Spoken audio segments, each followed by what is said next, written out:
Recording in progress.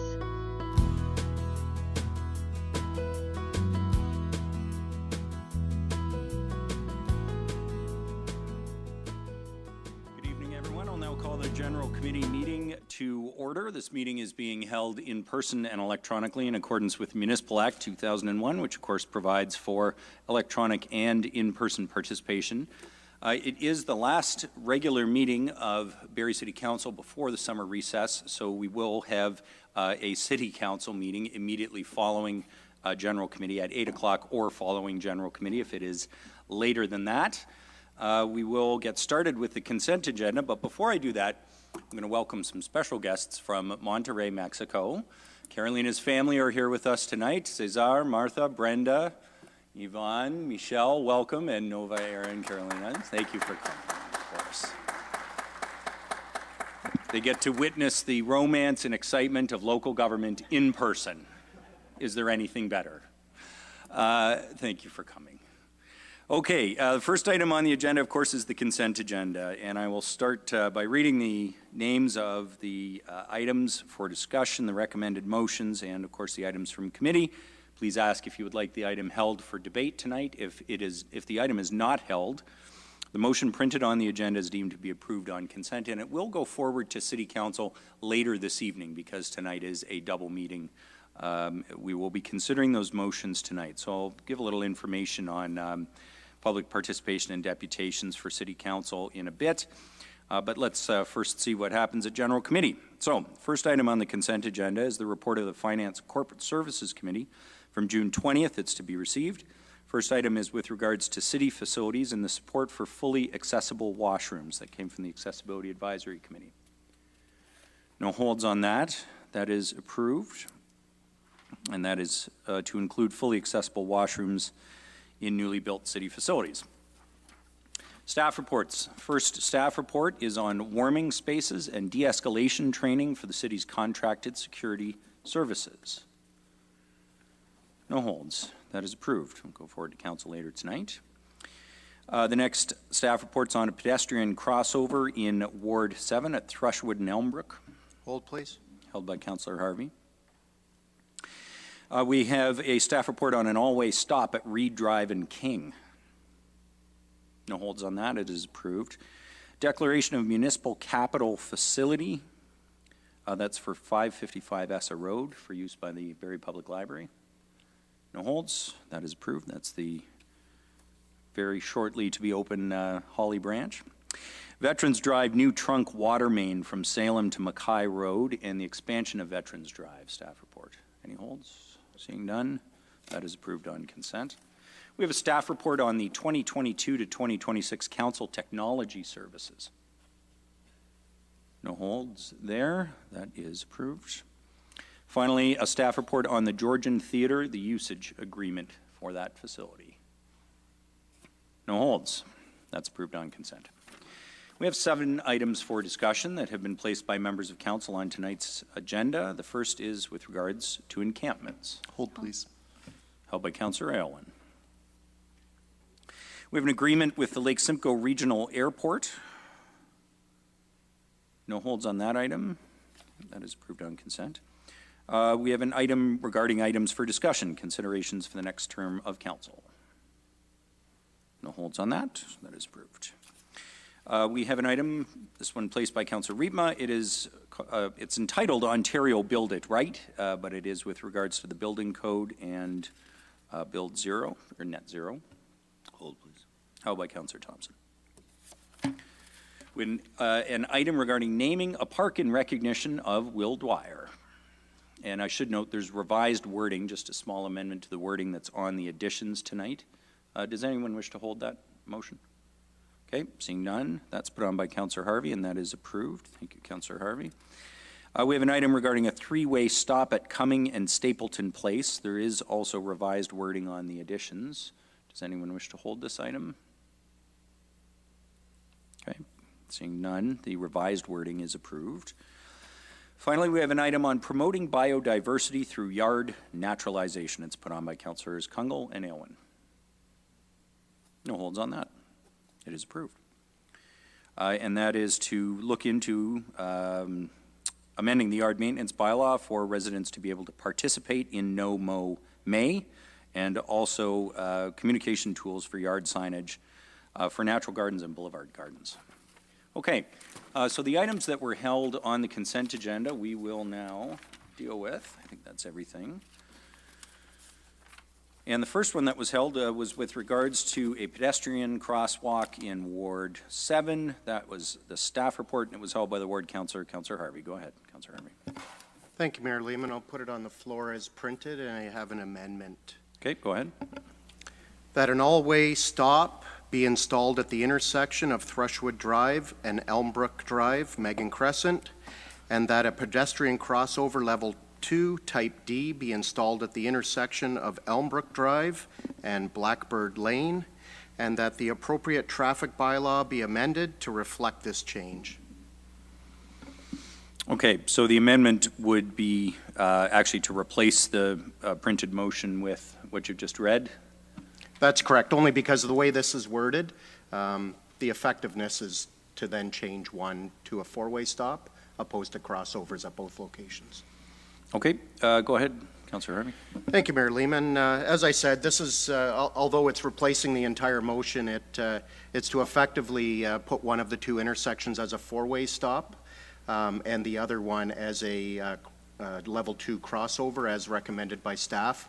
The level 2 crossover, when you look at the map, it's right in front of Trillium Woods School.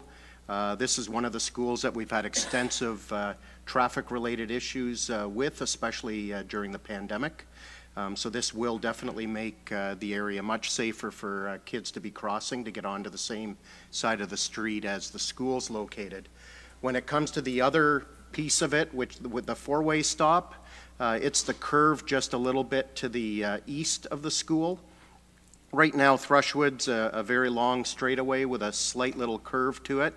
The issue that I have with the level 2 type D is it's an uncontrolled crossing. Essentially, it's just painted lines on the road with a couple of signs indicating that it's a pedestrian crosswalk.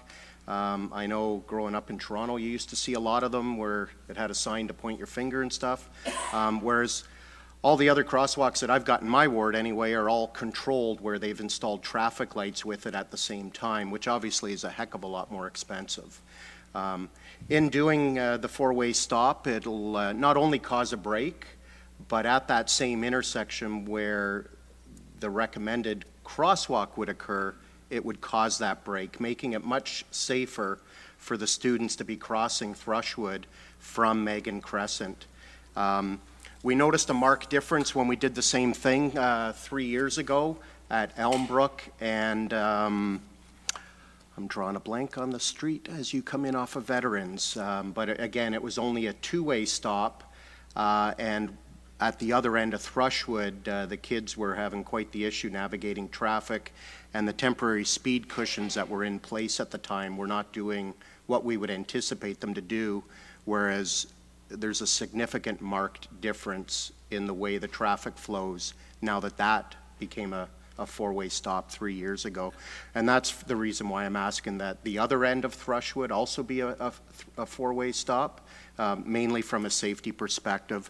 I do thank staff for all the work that they've put into this. I know they're following the Ministry of Transportation guidelines and the Ontario Traffic Management Manual when it comes to their vehicle counts, and that's the only reason that they didn't recognize or recommend the four-way stop is because we're not quite at the recommended traffic volumes. But I look at it from a safety perspective. It might look all great off of a spreadsheet because you're not hitting the traffic volumes, but I got to look at it from a safety piece, and I don't want to ever have to go back to a parent to say that their child got hit because of this uncontrolled crosswalk when in fact I've introduced a four-way stop. The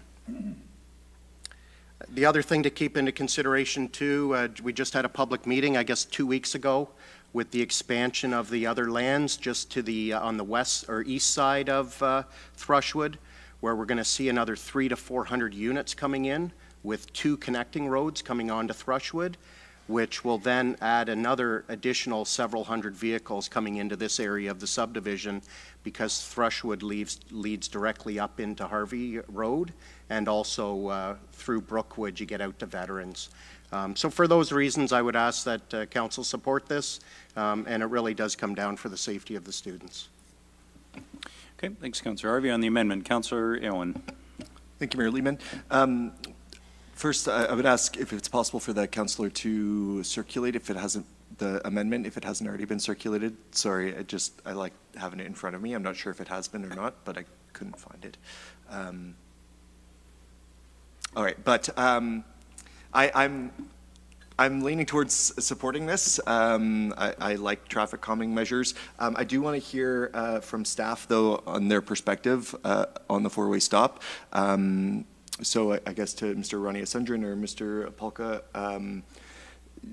what was the justification here for not recommending an all-way stop, and are there any major red flags or concerns that staff have about this amendment? Mr. Rania-Sundrin. Through you, Mayor Lehman, to Councillor Aylwin. The recommendations in the staff report were primarily based on an analysis of the warrants that are typically considered when recommending an all-way stop, and on the three parameters in this case, on all three, this particular intersection didn't meet the warrant requirements. Also, typically, the Ontario Traffic Manual does not recommend using all-way stop controls as a traffic calming measure. It recommends other treatments like the crossover. So those were the primary reasons for the justification. And I'm not sure if Mr. Polka wants to add anything to that. Mr. Polka. Unfortunately, I don't at this point. Our traffic manager is stuck in traffic on Highway 400. Okay, fair enough. Councillor Owen? That's classic traffic manager in traffic. Thank you for the response. Are there any glaring safety concerns with installing a four-way stop if it doesn't meet the provincial warrants? Through you, Mayor Lehman, to Councillor Aylwin, no, there are no safety concerns other than the fact that this is not the typical measure for traffic calming. Okay, thank you. With that, I'll support the amendment from Councillor Harvey. Other comments on the amendment? Deputy Mayor Ward. Sorry, we just got the amendment, so it may have answered the question I was going to have. So let me just read it quickly.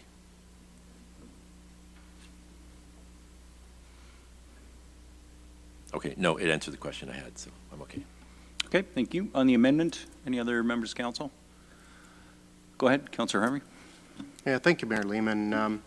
Just to kind of clear up, from my perspective, this amendment is it's not using it as a traffic calming measure.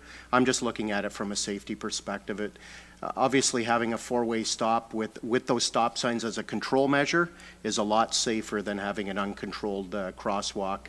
When I spent the afternoon through the weekend knocking on doors, and not one resident thought that the recommended crosswalk was what they were looking for, and everybody thought that the four-way stop would be much better in the situation. So it's really looking out for what the residents wanted to see, and also too, obviously, with my background in my full-time job, it really does come down to public safety.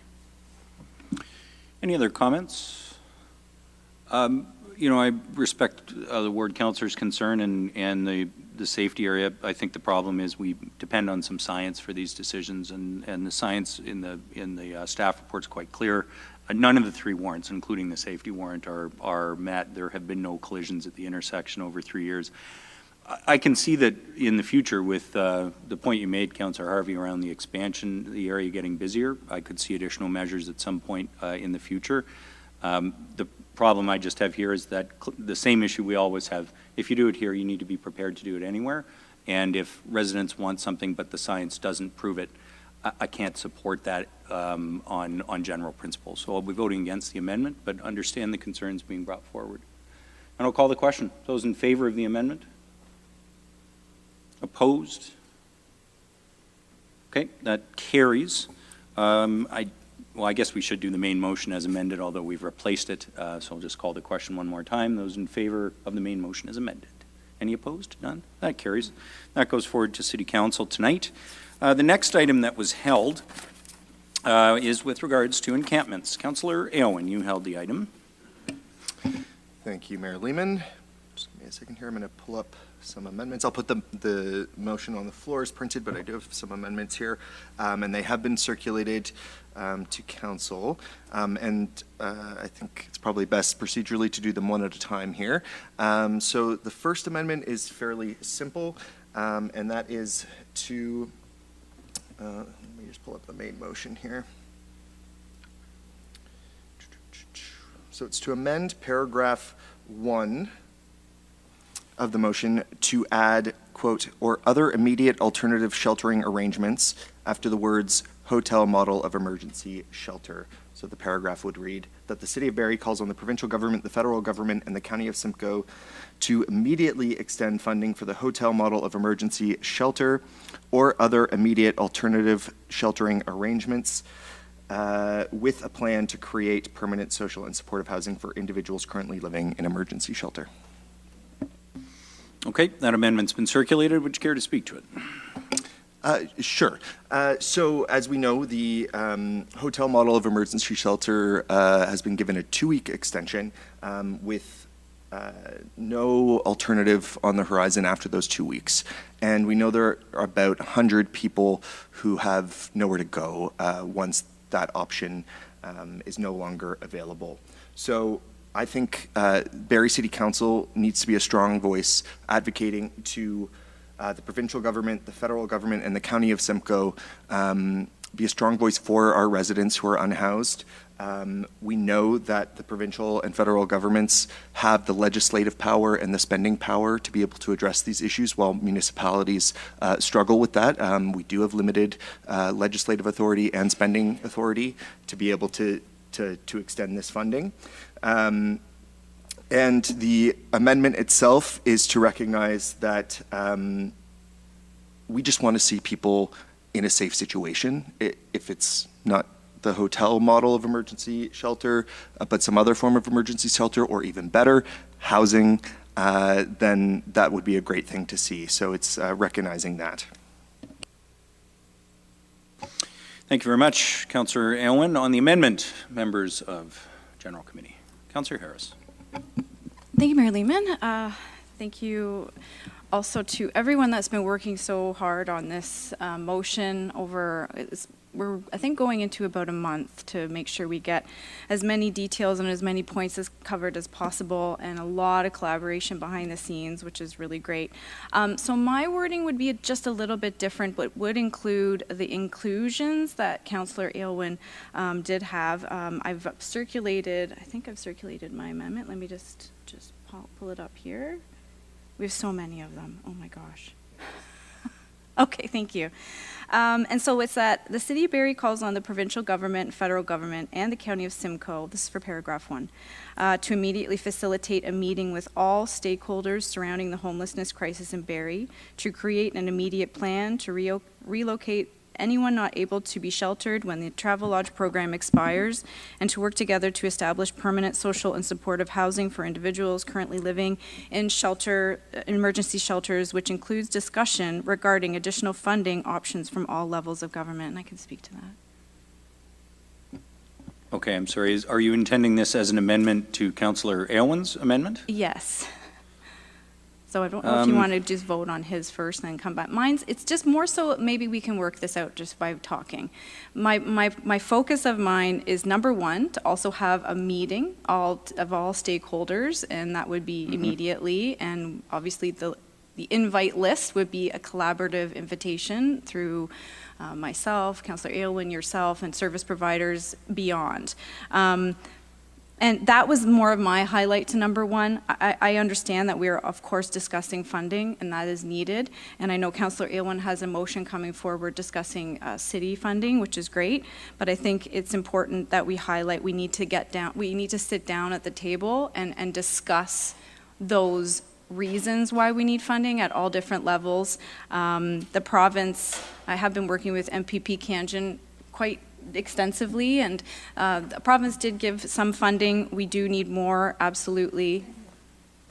Okay, so just before we get into Yep. the debate on the item, Councillor Harris, so we do have an amendment that was first introduced by Councillor Aylwin. That amendment is to add some words to the printed motion. Yeah, and sir, you're welcome to join the public gallery. Thank you. That's okay. Sorry, my mic on. So, and I think we're mixing two separate issues here now. So what I'm going to suggest is we discuss and vote on Councillor Aylwin's amendment. Sounds great. And then if you wanted to maybe add another paragraph around the meeting you hope to direct, Yes. I can work with you a little bit on the wording there, because I think you need to give somebody specific responsibility to set it up rather than asking all three levels. But why don't we just deal with Councillor Aylwin's amendment first, and then I'll come back to you, Councillor Harris. Okay, sure. Okay.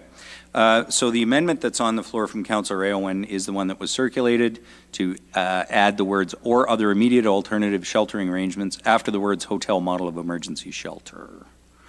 So on that amendment, Councillor Thompson, go ahead. Thank you. Through you, Mayor Lehman, to the mover of the motion. I fully understand what we're trying to accomplish here and stuff. The only question I have is, and just maybe a little bit of clarity, because like Councillor Harris said, this has been working on for about a month. So just so I can understand a little bit, when I first moved to Barrie, they started a program out of the cold, and it was exactly what that was. It was faith-based and churches and stuff like that. And then we evolved and we transitioned to the Busby model, which was a 365-day, only evenings.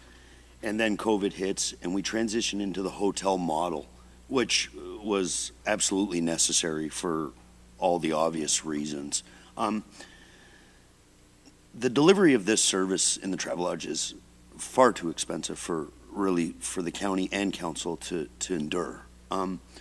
What is the actual transition out of the hotel model? Or was it planned that this would be a continuation? And I know, build 1,000 homes and get back into co-op building and municipal building, but I mean, I gotta believe the organizations had to think of a transition not to come to council for these motions and this, this situation that we're gonna be in very, very shortly. So if you could just maybe give me some clarity, please. Thank you, Mayor Lehman, and thank you, Councillor Thompson, for the question. I think it's a really important question. So I think there's a couple things at play here. So, of course, the plan to transition from the hotel model is underway, and the organizations are working as hard as they can to find shelter spots in existing locations, new locations. I think the main issue here is that the need has really grown so substantially. So yes, we're trying to transition back to the model we were using before the pandemic, but we're in a different world. We're in an affordability crisis, and the housing crisis has gotten so much worse, and we have more people experiencing homelessness in the county and in our city. We have more people living rough in tents in our city. So we can't just go back to the same model that we were using before the pandemic, because the need has grown so drastically. So that's what this motion is recognizing, is that we need to actually enhance the model in order to support the growing need in our community, with keeping our eye on the prize, which is permanent social and supportive housing for people, because emergency shelter isn't housing. It's a stopgap measure to protect people in the short term, but it's not permanent housing. And we do need it in the short term because people's lives are at risk, and that's why this motion is before council tonight. So, Councillor Thompson, just before we continue, because I think this will shed light probably on this whole debate tonight. Tomorrow morning at Committee of the Whole at County, there's a staff report entitled Temporary Motel Shelter Model Wind Down and Transition Plan. It is a 7-page staff report. It is county staff reporting to county council on the plans, to be fair, not only for the facility in Barrie, but in Midland, Collingwood, and elsewhere. Everybody's welcome to read this for themselves. It's been on the county's website for a few days, and it'll be discussed at Human Services committee tomorrow. But county staff, of course, within social and community services have the responsibility for delivering these services, and the city, we pay for a good chunk of them. And especially in the last 3 or 4 years, we've started to partner more actively with the county to deliver some of these services, in part, not to deliver them. That's done by the providers. Really, it's been to fund or augment funding. One of the first things this council did was provide capital funding to the Busby Center for their 88 project. It's shelter capacity that's in part the issue in this staff report and today. But to your question around where's the transition plan and what's the expected result, when the hotel model is wound down, there's a huge gap between the capacity that exists in the shelter system provided by 4 charities in Barrie and the number of people that are being served today. And so we expect that barring some other change, some improvement to the transition planning that's gone on, those folks are going to be into the community, into encampments. And I think the other thing I would add to Councillor Aowen's description, and there's some mention of this in the county staff report, but the acuity of a lot of the folks who are at the Travel Lodge today or experiencing homelessness today in our community is higher. The seriousness of the challenges that they face. I mean, we have folks who are discharged basically straight from hospital into this facility and do not have the capacity to live without support. They just don't. So the transition planning that has occurred has attempted to create some transition capacity, but it's run into serious problems. The county staff report notes that there's been a church that's come forward to offer overnight rest, but you can't sleep, so it's not a shelter option. And really, there isn't a lot of other capacity at all. So I guess the reason I wanted to raise all of this, members of General Committee, is because I think the amendments that are coming forward tonight are trying to address the fact that because of the intense housing crisis, because there's been no investment in capacity, but the number of people needing help has grown so much, that we now have a huge number of people that are trying to live rough with no support. And there are many people in that population who will not be able to do that. They just will not. And I'm hugely concerned about them, so hence where we are.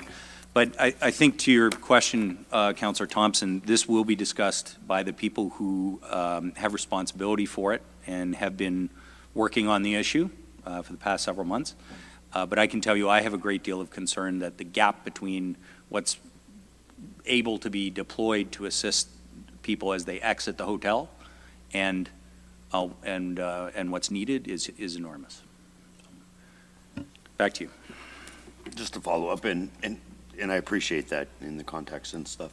And this is where I struggle with this, is because like our 4 providers are bending backwards. They're doing everything. Like they're at, the end of the rope. Like it's, and it's really, really challenging on them. But, and I understand we do have some responsibility, but it feels that it's always being put on us as a council, and we keep bailing out the county.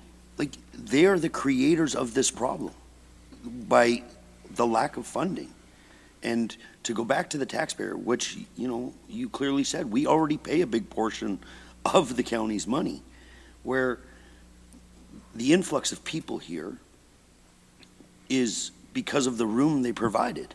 And now they're closing the model, which, and I understand it's circumstances, not controlled by, with the housing prices and a lot of other things, but it's, they went from a certain number at the Comfort Inn to an increased number at the Travel Lodge, which we keep maxing out everywhere we go, and then they pulled the carpet out from under, which now is going to be on the laps of council, and we're already covering that bill. And I've seen the other amendments. I think we've got to be really careful that we got to stop bailing out the county when they've created a lot of the,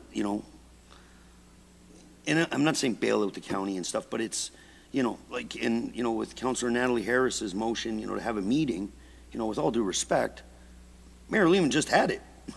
So, you know, we could run in circles, but it seems like everything we try to do, it's the 11th hour, it's piecemeal, and we've talked about this for 4 years, and I hate to say this, we've done nothing. Absolutely nothing. You know, 40,000 for a warming center, 9 people. You could have stayed in the Royal York. Like, you know, we just seem to be like falling over ourselves to try to fix something that we can't all get together at all levels, you know, and to your point, Mayor Lehman, you had the meeting and you didn't come out, you know, really positive anyways, No. and, you know, excited about it. So, like I said, I understand the motion and I'll listen to my colleagues, but I just, I don't know. I'll leave it at that. Yeah, It's frustrating. Thanks, Councillor Thompson. I guess I would throw in, though, that, you know, I was talking to CIO Press about this today. I think when we look at the last 2 years, I think I would question whether City Council's done nothing. We've provided support for applications for RHI, including real dollars, to try and get supportive housing built. We did provide substantial amounts of funding through the CIP to Redwood Park, both through the original Lucy's Place and for Lillian Crescent and a few other projects. But the city's capacity to build supportive housing on the scale that's needed today, we don't have it. We don't have the fiscal capacity. The county and the city together kind of do, but the biggest issue is, and I'm not going to go on a big anti-rant here, but the federal government has not invested in supportive housing in Barrie. We had 2 years. We knew the population was growing. We knew what the answer was. We made applications, but those applications were not successful. And because our eggs were in that basket, we're here today. And that is the frustrating part. And there's lots of blame to go around, frankly, for all 4 levels of government, including us. But we're in the situation today. So I guess I would encourage General Committee with our discussion today to attempt to do some good in a difficult situation and try and keep our eyes on what can make a difference from here forward. Who's been involved or not involved, who's funded what, is not a useful discussion at this point.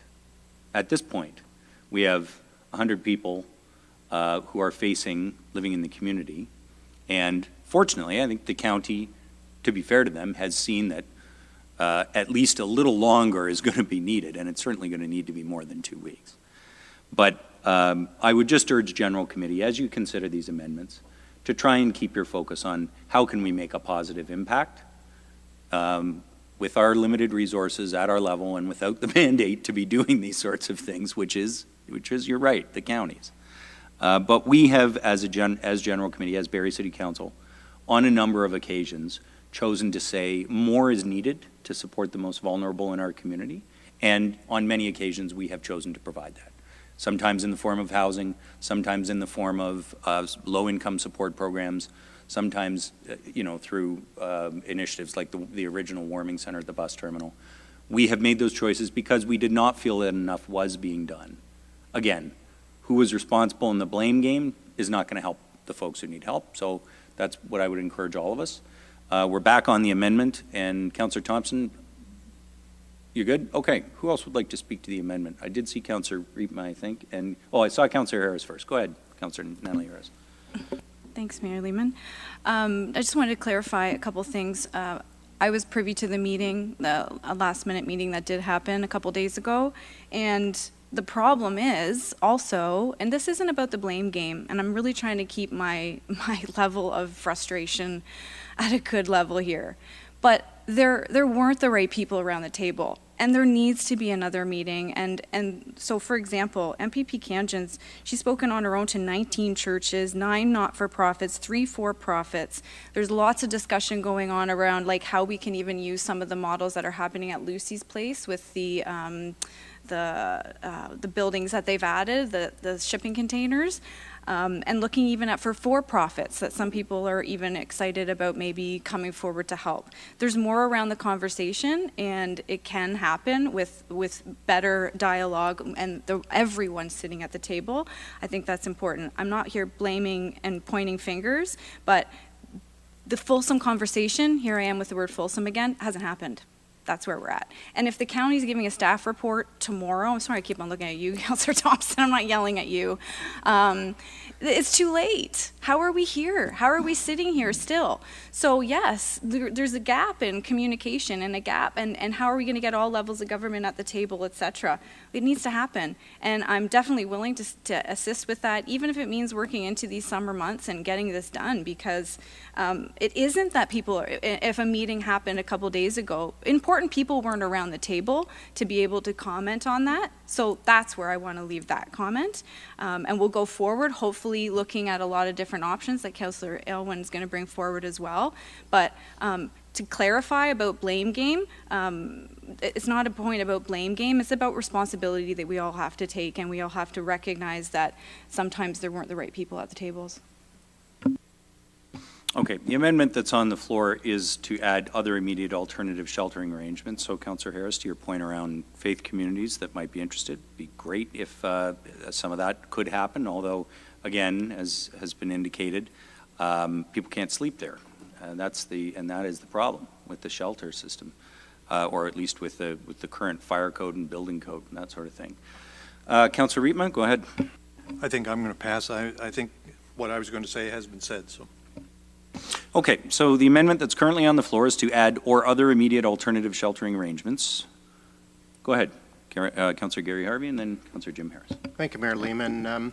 I'm very supportive of the amendment. I guess my only question to the mover of it, I know a lot of our local resources that deal with this part of our community are at their breaking point. They're strapped, they're extended right to, and the pandemic didn't help things. They were already stretched at the beginning.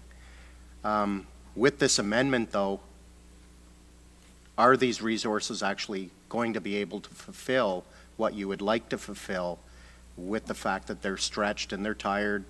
Because the pandemic's really put an additional significant pressure on those workers. Thank you, Mayor Lehman, and thank you, Councillor Harvey, for that question. You're right. I think all these services are definitely at their wits' end. But I think the issue here is that they need more resources to be able to deal with the scale of the problem, because the scale of the problem has grown so much. So that's what this motion is actually asking for, is calling on the levels of government with the legislative and the spending power to step up to the plate and support these organizations, recognizing that they're stretched to their breaking point. This funding running out and people being displaced from the travel lodge is not going to be a relief for the people working in shelters. They're seeing the people that they serve every single day being let out on the street with nowhere to go, and that's extremely distressing. And it's also way more difficult to serve a population that's spread out throughout the city in encampments rather than in an emergency shelter. So that's what we're trying to get at here, is how do we support the work that they're already doing by giving them additional resources so that they have some certainty about the service that they can provide to the population that needs it. Yeah, thank you. I do appreciate that. I share some of Councillor Thompson's concerns. Like, I mean, it is a county responsibility. Obviously, we're the urban center of Simcoe County, and that's how our population of the unhoused increases exponentially compared to other areas within Simcoe County. And obviously, we've got the largest hospital in the area, and as Mayor Lehman mentioned earlier, these people get released with no resources tied to them at all, and it's a good thing that we do have the resources available, even though they are strapped. Just curious, like, I mean, has there been any discussions, like I know Redwood had their application to the federal government. There's also another group that's predominantly been in southwestern Ontario and has built as close as Mississauga, Indwell, which is a Christian-based organization that kind of does a similar thing as to what Redwood wanted to do here. Has there been any discussions with Indwell at all since Redwood got declined from the federal government with that grant? I can probably speak to, there's been none that I'm aware of with my office, but again, it's the county, you know, that extends operating funding and the application that Redwood put forward, it was supported by, I think, $2.5 million per year of operating funding. So this group would need to go to the county and explain what they would need on an operating funding basis before they could get their support for an application, then move in. We have had a few other providers approach us. I think it's fair to say, Councillor Harvey, that anything and everything would be considered, but there is no existing capacity today, and these projects take some time. Okay, thank you. The only thing that I want to add is, and this is more of a shout out to some of the work behind the scenes that MP Broussard has been doing over the past several days and week, because obviously with that declined application, we're now into that situation that we see ourselves right now. So I know he's doing everything within his power to see what federal funding he can get funneled to hopefully reverse that decision. So obviously there's a lot, the higher the level you go, the harder it is to get the money moving, but let's hope the federal government's listening and get something going here, because this is an extremely unfortunate situation that these people find themselves in. And especially, my heart really goes out to the workers. Like, I mean, these people have been strapped to their wits' end, especially because of the pandemic. Councillor Jim Harris. Great, thank you, Mayor Lehman. Yeah, and I obviously share the concerns with the greater issue and the potential for a solution and the amendment that's being proposed. I don't see that as unreasonable. You know, we're calling on the provincial government, federal government, and the county, and we hope that call is answered. I guess my question is, and I appreciated you noting that report, Mayor Lehman, from the county of Simcoe, and I haven't read that, and I was not aware of that, so thank you for highlighting that. What made me hopeful, because one of my concerns, and I was concerned with the original motion, which I understand there's many amendments to come, was the potential for having different policies across the area. And having spoken to community members from other municipalities who are regional hubs, when your policies are different across a region, it creates challenges. So with that paper, Mayor Lehman, is there efforts across, you mentioned, I think, Midland, Collingwood, Orillia, Wasaga, similar efforts to address and contribute to finding alternative sheltering arrangements, along with those that are being considered in Barrie? Ms. McAlpine, do you want to speak to that? Thank you, Mayor Lehman. Through you to Councillor Harris. It's my understanding that the county has been working with the other shelter providers in other parts of the county to see if there are available spaces. They certainly have moved out of the hotel model in other areas of the province and have been assisting in other areas of the county directly through the county. However, as the largest location with the largest number of people to serve, those other locations, such as Midland, have much smaller capacity than exists here. And our existing shelter providers have been working diligently to try and free up additional space where feasible, assist people into permanent housing, and the county has been doing that as well through Empower Simcoe. Great, thank you. Maybe follow up with Ms. McAlpine. Thank you for that, Ms. McAlpine. I noted in one of the individuals who had spoke, I believe in one of the articles about the pending closure of the Travelodge, had mentioned about he would be having to move back home, I think it was East Coast. I'm wondering as well, when this happens in a variety of different contexts, is assisting with repatriating people to their home communities, whether it might be an option, whether it be family, friends, is that part of the suggested solutions? Through Mayor Lehman to Councillor Harris, yes, that is, of course, a solution, and I know the shelter providers work very hard with people to ensure that if they need support, whether that's transportation support or others, to return to where they have family and supports.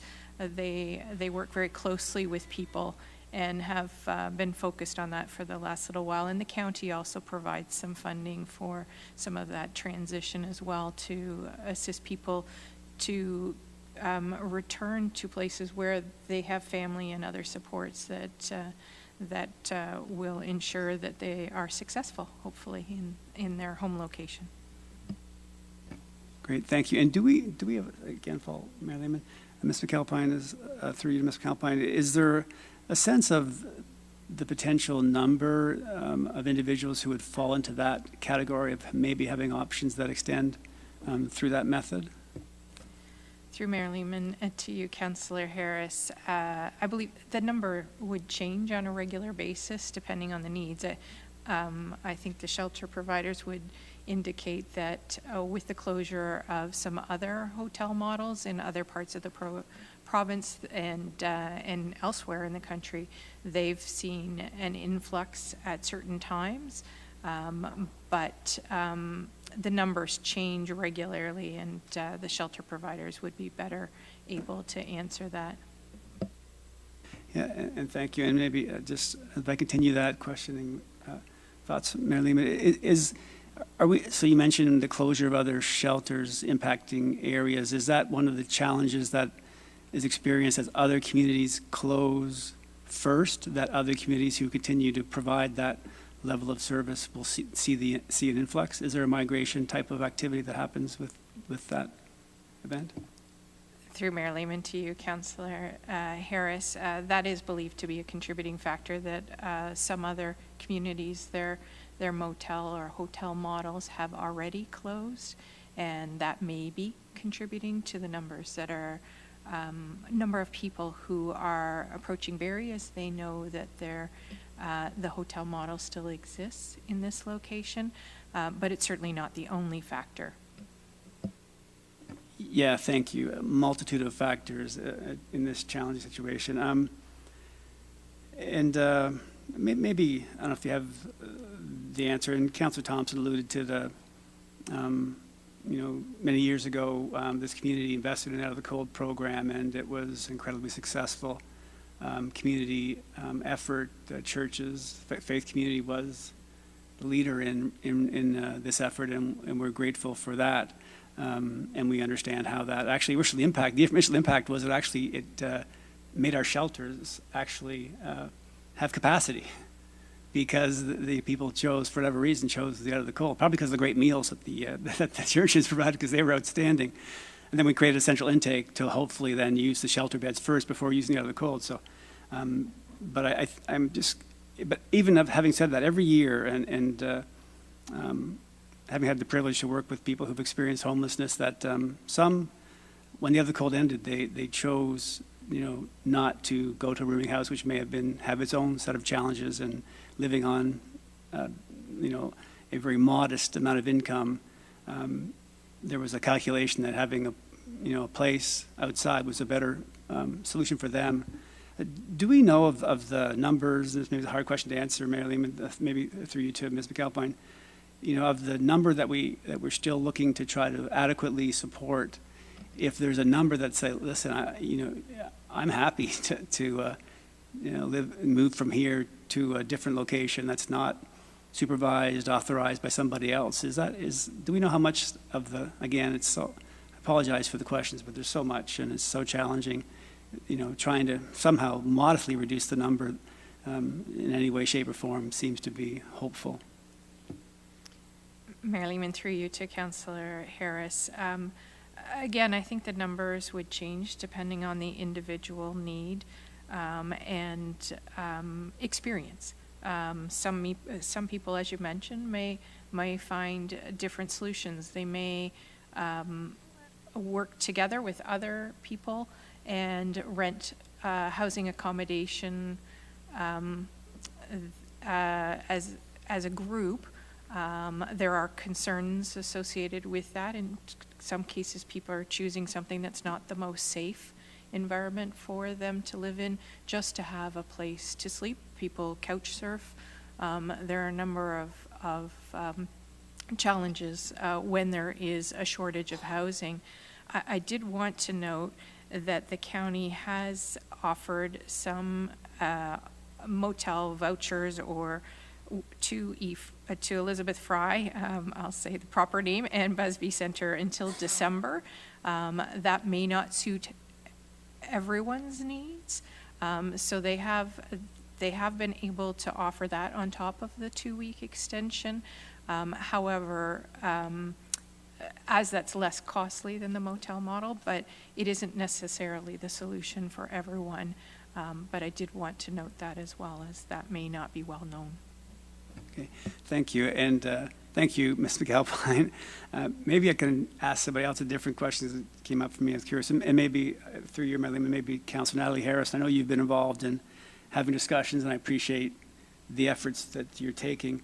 Have there been discussions, I know in the past they've been a resource, and I even remember, utilizing the availability of unused residences over the summer because the students are generally not around, and is that on the table, the ability to activate unused residences through the college, whether it be through one of their campus-related, or I know some of them aren't, I guess, I don't know if officially Georgian College residents, but they're private operators that provide residence at or for Georgian College? Through you, Mayor Lehman, no, not that I'm aware of for that specific option. I do know that empty businesses and empty buildings that maybe are closed down commercial areas, but then again, zoning comes into play. Again, of course, we can alter that if necessary. Housing would be the preferable way because you already have all the things that you need necessities-wise, but no, answer is no to that question. Okay, thanks. Yeah, I was just curious. Sorry, I'll just jump in, Councillor Harris. Yeah, Georgian was approached by the county. There's been a couple of rounds of discussion with Georgian College. I would not be able to shed any further light on where that discussion sits today, unfortunately. These are really, though, I mean, Ms. McAlpine's doing her best to answer questions. Councillor Aylwin, myself, Councillor Harris, we're trying to answer questions. This effort's been underway for 6 months by county staff in conjunction with service providers. I think what we're seeing here today is we're all concerned that the outcome is not going to be good enough, that when the motel funding is cut off and those individuals have to find some alternative, that there won't be one because the transition plan does not appear to be in any way sufficient. So I guess I imagine all 11 of us have thoughts as to what you might do in an emergency. I mean, I urged our MP, well, there was one MPP that attended the call, no MPs, but to be fair, some sent office staff.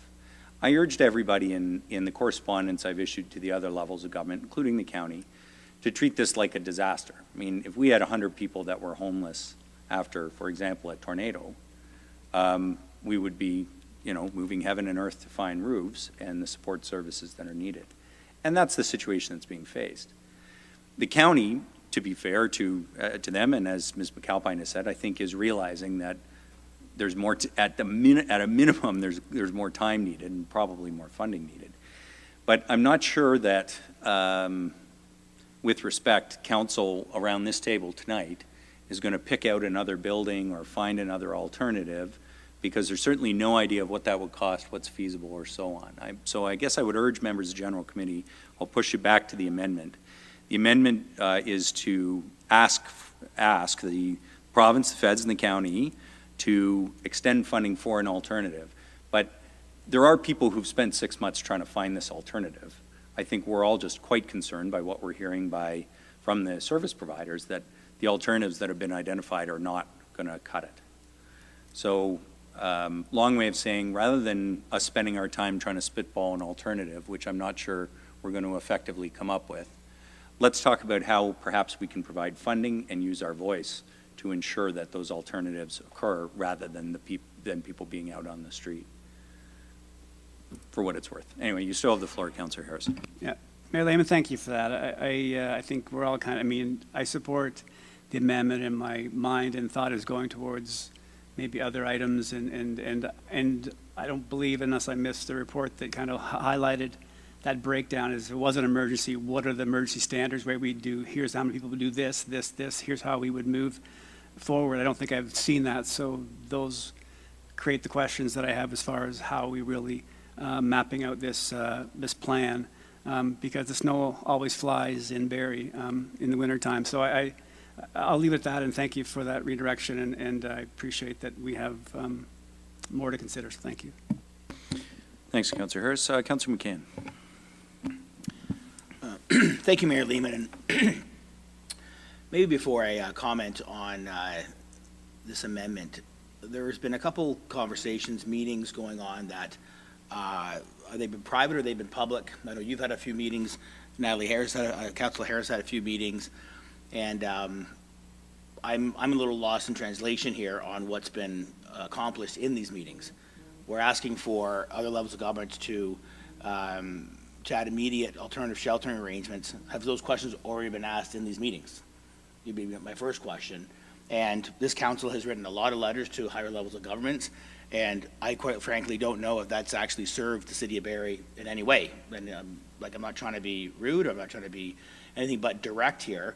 Yes, there is an issue here that we need to solve, right? And I want to be a part of solving this, but this amendment here, I find it hard to believe, Mayor Lehman, that you weren't sitting in a room and you've asked this exact question.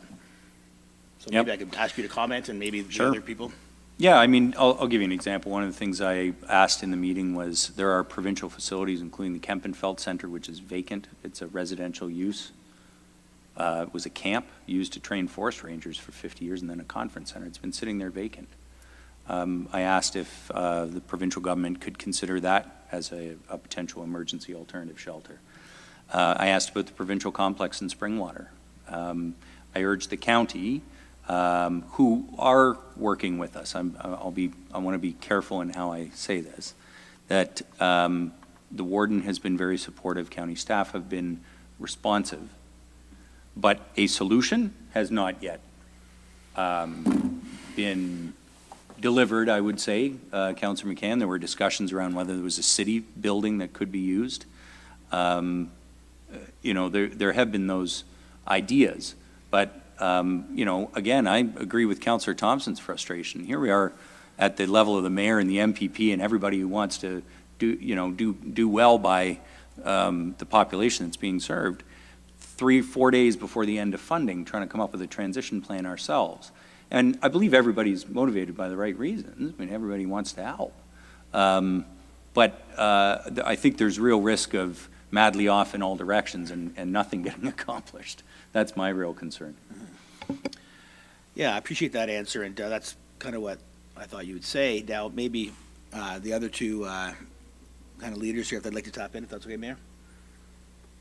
Sorry, who are you referring to? Well, I'm guessing Councillor Natalie Harris and Councillor Elwin.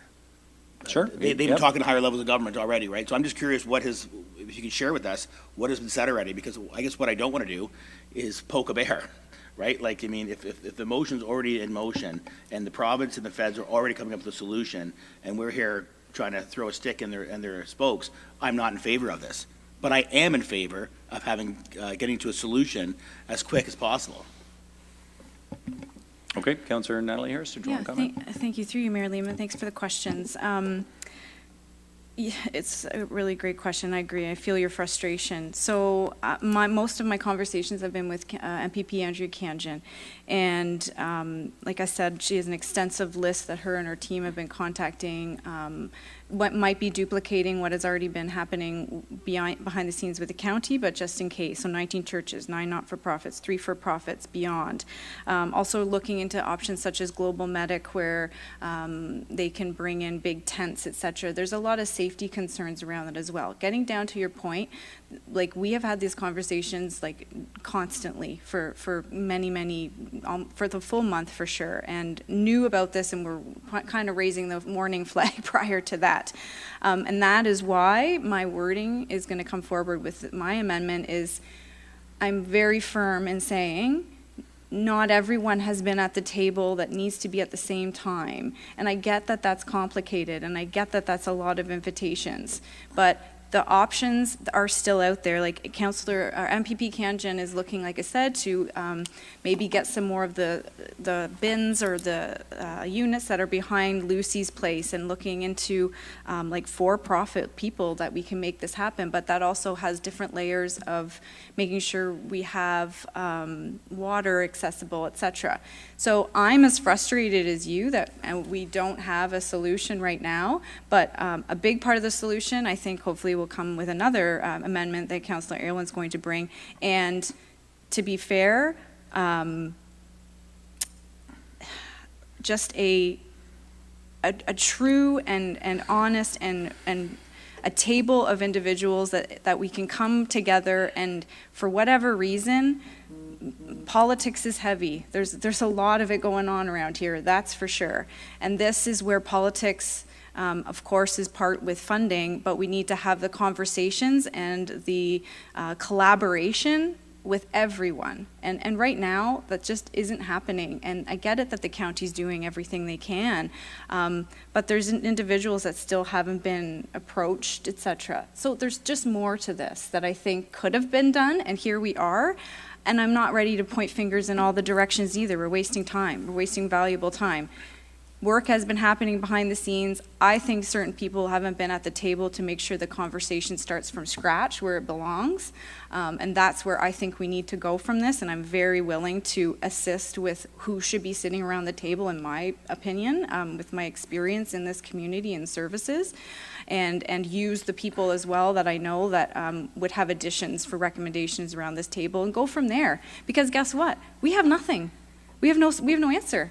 So if we don't start from there, we're going to have a lot of piecemeal options coming forward again without a concrete answer. And Councillor Aylwin's motions are going to hopefully address some of the things with respect to funding.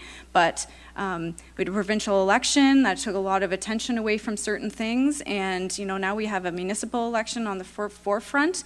And it was just not a fulsome job, in my opinion, from my experience, what I see right now.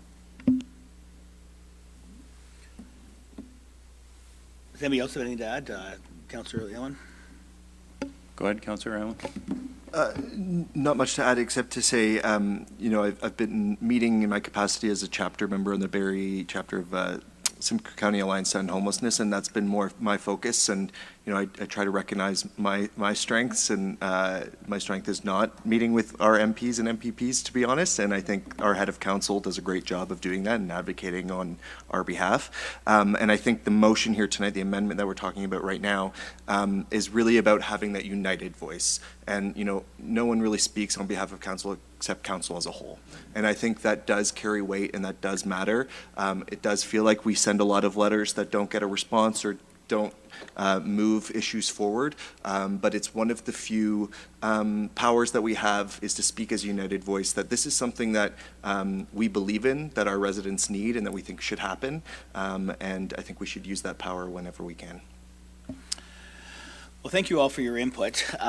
It's a little clearer than mud for me. I feel that there's a lot of conversations going on, and maybe I'll just ask some maybe macro questions for the province, and Mayor Lehman, if you want to answer them, or maybe Don McAlpine or anybody that has some expertise that I don't at this moment.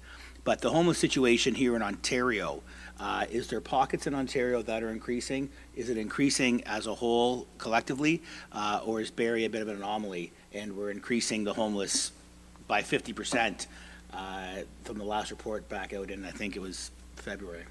Yeah, well, I'll tell you what I know, and Ms. McAlpine may wish to comment. So Ontario's big city mayors, this was on our agenda 10 days ago, because virtually every mayor of every large city in Ontario is seeing exactly the same type of problem. Not only is there a housing crisis in Ontario, there was a pre-existing and very severe poison drug crisis, and mental health challenges have only gotten worse during the pandemic. And so all of us collectively, led by Mayor John Tory in Toronto and Mayor Cam Guthrie in Guelph, requested an emergency meeting with the Premier. That has yet to happen, but because this is occurring all across the province, it was of concern to all mayors. I think what might be different in the Barrie case, and I posted something about this today, is many of those cities Toronto, Hamilton, Ottawa, among them, got block funding for supportive housing from the federal government 2 years ago and have built it. Toronto used shipping containers. They built 2 supportive housing developments during COVID. Those are open now. Now, Toronto has an enormous issue compared to Barrie. Add 2 zeros to the numbers of people that need help in Toronto, but that is not to lessen in any way the extent of the issue here, because their resources are vastly larger as well. The shelter system in Toronto is thousands and thousands of spaces, and in Barrie it's measured in dozens. So I think, yes, it is happening all across the province. The local dynamic that makes it more difficult for us, aside from the intense shortage of rental housing, is that there was no investment, substantial investment in supportive housing or shelter capacity during COVID here. Call to vote. Thank you, Mayor Lehman. I don't think there's anything that I could add. Okay, so I appreciate that insight. So if it's increasing at a rate of 50% all across the province, my next question may be already answered. And is that 50% increase that we have here in Barrie, do we know if that's imported? If it's local people, or if it's imported homelessness? And if it is local homelessness, people that have already been living here, is it because of social issues, or is it because of loss of job? Just to get a little more insight on who exactly we're helping here, and we're helping our own. So, Councilman McCann, I happen to bring with me the homeless enumeration from January, which is on the county's website and gives a lot of detail both by area and some of the underlying causes. More than 70% of the individuals who are experiencing homelessness have mental health challenges. More than half have substance abuse challenges. Almost all, if not 100%, are below the poverty line in terms of income. There are some numbers on where people lived before going into the system, but I think it's fair to say people do move around. I don't have numbers, and I'm not sure if anyone does, as to where the current 300 or so people in the shelter system and in the hotel model are from. I don't know if we know that, Ms. McAlpine. Mayor Lehman, I don't have that information. There may be some information through the service providers, but I don't have the specifics. I think they would, the service providers would indicate, though, that a large proportion of the people are local to the area and have experienced significant economic impacts, particularly since the pandemic.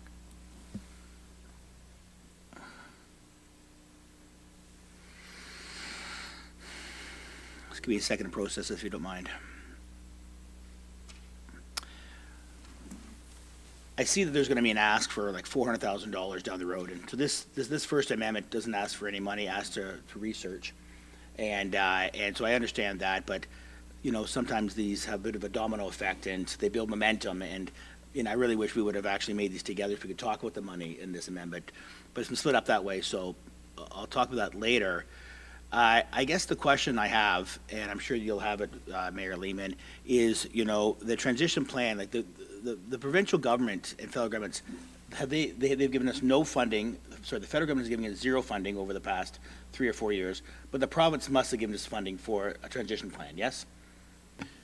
No funding comes to the City of Barrie, Councillor McCann. No, I'm talking about the county, Mayor Lehman. So the county of Simcoe received 5 tranches of what's called SSRF, the Social Service Relief Fund, during COVID.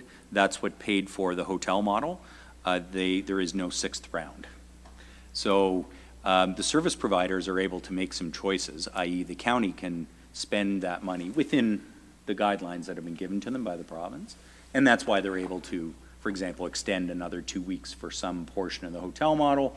They're able to spend some funding on going back to shelter. So the organizations that are now returning to shelter, some already have, by the way. Salvation Army was always stayed at the Bayside Mission. Youth Haven has returned from the hotel model to their facility. But then they have separate, it's not all congregate care there. They have different rooms in different capacity. So anyway, long story short, there's been a lot of provincial funding extended, a huge amount. The problem is it's stopping all at once, right? And the issue is the transition plan that's in place right now is causing everyone concern because it doesn't have anywhere near the capacity required to help the people that will have to leave. Yeah, I guess if I can just speak openly to this council, because I think I just want you to understand exactly where I'm coming from. And for the people that are here in the audience, I definitely want to help. But, I spent a lot of time in marketing and sales, training people in marketing and sales, and I try to actually put myself into the foot of someone that I'm trying to sell. So we are trying to sell the province and sell the federal government on giving us more money. And I'm just trying to look at it through their lens. We're going to write this letter. We're going to say, hey, please immediately do this action because we feel this is the sense of urgency is at a 10 out of 10. Well, they already know that. Or if you're saying that they don't, then we should have written this letter 4 weeks ago. So, I mean, I find it hard to believe that they don't see the urgency, but it's a problem all across the province. So they're trying to come up with a solution, not throwing Band-Aids at it. They're trying to come up with a wholesome solution, is what I would believe.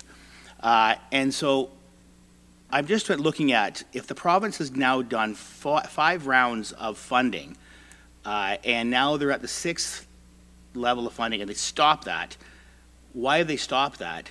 Well, maybe they're not happy with the plan that's in place, right? And is there a transition plan to transition the homeless to stop being homeless, right? And has there been a plan is the question I have for this council. And if there has been a plan, where are we in that plan? And I am going really far down the rabbit's hole because this is a serious issue. We're talking serious money in the next amendment. And instead of me talking every time, I'm kind of being a little more macro here than micro. So if anybody, if the mover of the motion would like to speak to that, I'd love to get your insights. Yeah, I am going to guide us back to the amendment that's on the floor in the interest of trying to get something done tonight. So absolutely, Councillor Owen, if you wish to speak to some of the issues raised by Councillor McCann, we've all been making comments that are broader than the amendment because I think all the amendments are speaking to a particular issue. So I'm going to allow lots of leeway on this. But I do want us, General Committee, to get back to deciding on this amendment, voting on it, moving on to the other things we might actually do that could have an impact. But Councillor Owen, do you want to speak to that issue, the broader issue? Sure, very briefly, and thank you for the question, Councillor McCann, because it's an important one. Like, what is the overall plan to end homelessness in Simcoe County and in Ontario and in Canada? And the approach that's been taken over the past few years and that advocates have been fighting for is a housing first approach. And that's a recognition that people need housing as a first step to be able to get help for the problems that they need. So mental illness, substance use, those aren't causes of homelessness. Often it's actually a result of homelessness because being homeless is incredibly traumatic and a terrible experience. So housing first is an approach that recognizes we need to get people into housing, then they have a chance, a fighting chance to be able to get treatment for an addiction they may be facing, get mental health treatment, maybe get a job eventually because they have that stability in their life. And some people need supports to be able to be successful in that housing, and that's what supportive housing is. The issue is that the housing hasn't been built, period. The market, the free market, has not provided the housing that we need to house people in our community, period. And what governments have done in the past is invest in public housing to recognize that housing isn't like any other commodity, isn't like any other product, it's a human right. People need it as a basic human need. We haven't seen that public investment in public housing over the past few decades.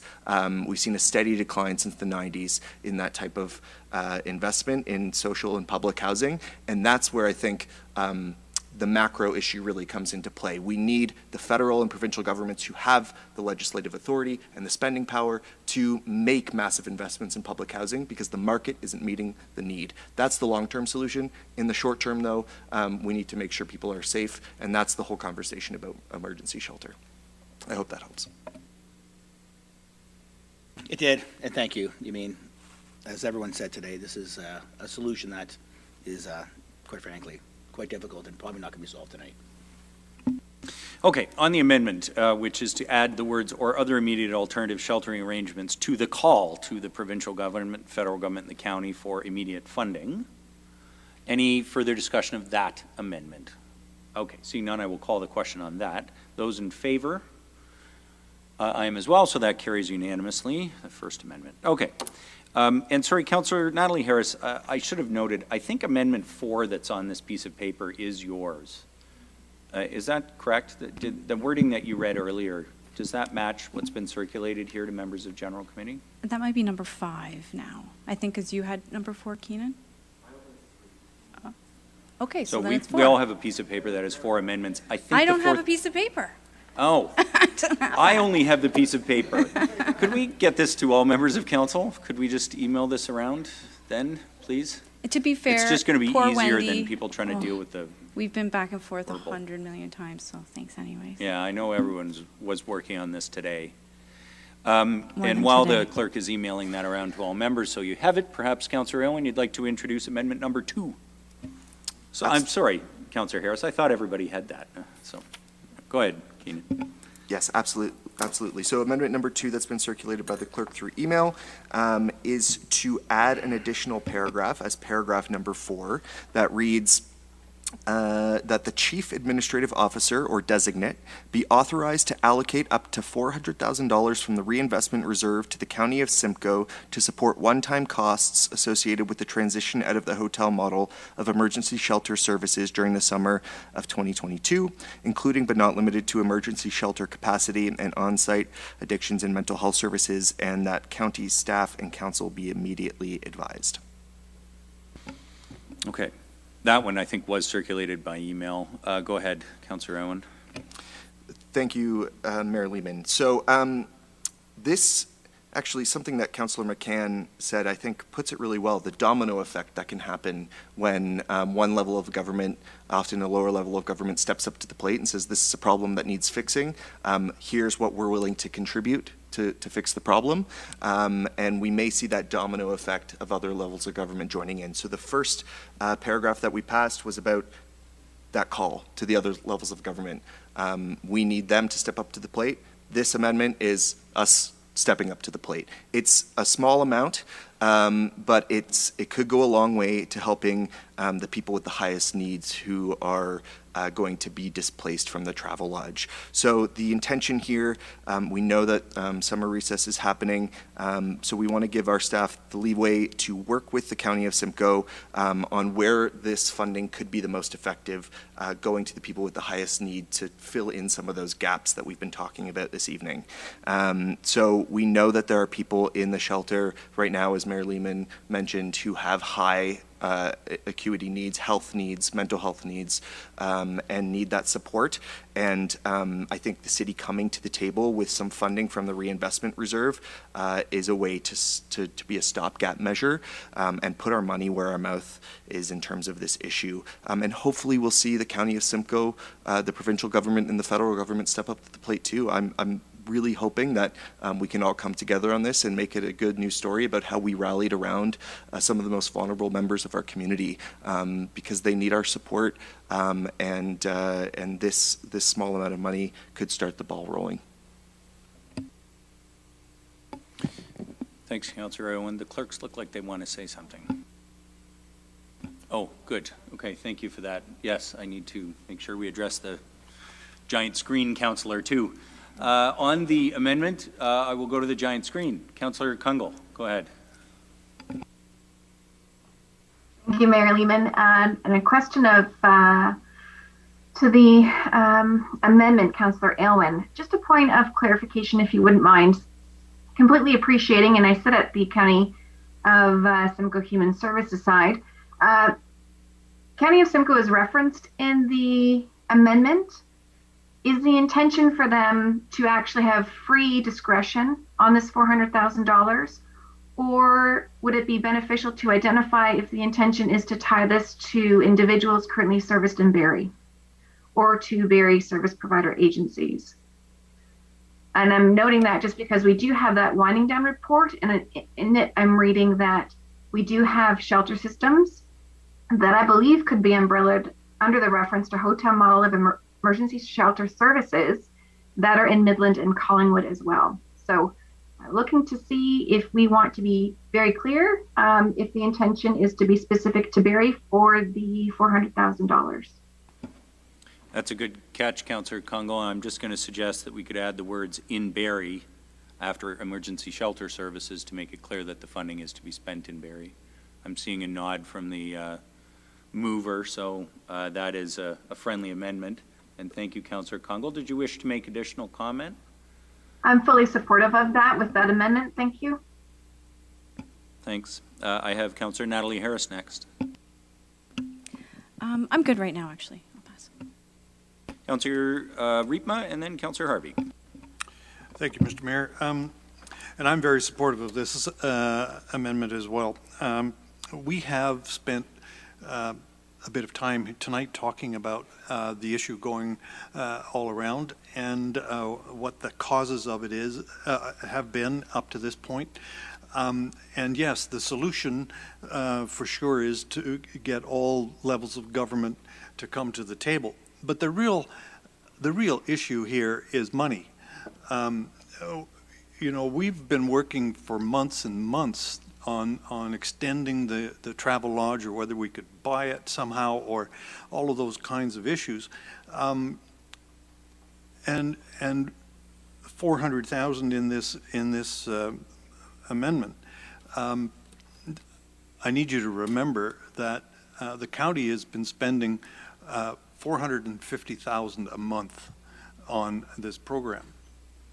So this is money. This is real money, but it isn't enough money. I'm hoping that we will be able to lever this money with the other provinces, with the province and with the county. And I certainly think we cannot fault the county for this. The county's been working very hard with the service providers to try to make this this work.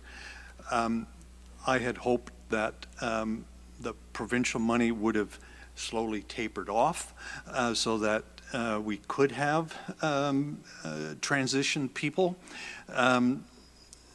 The difficulty has been that you know, it runs out the end of this month, and that's it. And we really need to have a solution quickly, as opposed to having you know, new builds and things like that. So I'm interested to see where this how we can lever this 400,000 and ask the federal government and the provincial government to step up to the plate and help us solve this problem. So thank you. Thanks, Councillor Riepma. Councillor Harvey, you're next. Yeah, thank you, Mayor Lima. I am supportive of this. Just a question to the mover of the motion. Has there been any discussions with the county as to what type of dollar value that they can put on the table for this type of initiative also? Well, I know they already have been putting funding on the table, and the intention, and thank you, Mayor Lehman, for suggesting this wording, that county staff and council be immediately advised. There's a meeting tomorrow with this report that Mayor Lehman referenced on the agenda tomorrow. So I think that's a perfect opportunity for our representatives at County Council to bring that forward to them, saying, look, this is what the City of Barrie has offered. Your turn. What's up? Great, thank you. In saying that, I have a minor amendment that I would like to add. While everybody was chatting, I was sitting there trying to figure out what our percentage of community services is for Simcoe County, and it's 25.15%. So I would, my amendment is after the word $400,000 would be to add in a 25 to 75% cost-sharing agreement. So that way the percentage that we're paying is still proportionate to what our yearly proportionate amount is, and that would then also spur on the county to ensure that they are putting in their fair share too, and it actually may increase the total amount. Okay, so Councillor Harvey, you would move an amendment to the amendment that would basically require the county to fund I guess it's 1.2 million to match it 3-to-1, if I'm understanding you correctly. That's correct. It would keep our proportion at the 25% and their proportion at 75%. And I think in the long run, it may actually make the pot bigger than what people would anticipate it. Okay, so that would be an amendment. Where would you stick that in into the wording, Councillor Harvey? Unless the clerk has a different suggestion, I would suggest putting it in immediately after the word or the numbers 400,000. Okay. So that would be subject to the County of Simcoe providing a 3-to-1 matching for the dollars or something like that? Sorry, I didn't catch your wording. Go ahead. Okay, yeah, I'll just repeat the wording Yep. then. After 400,000, in a 25/75% cost sharing agreement.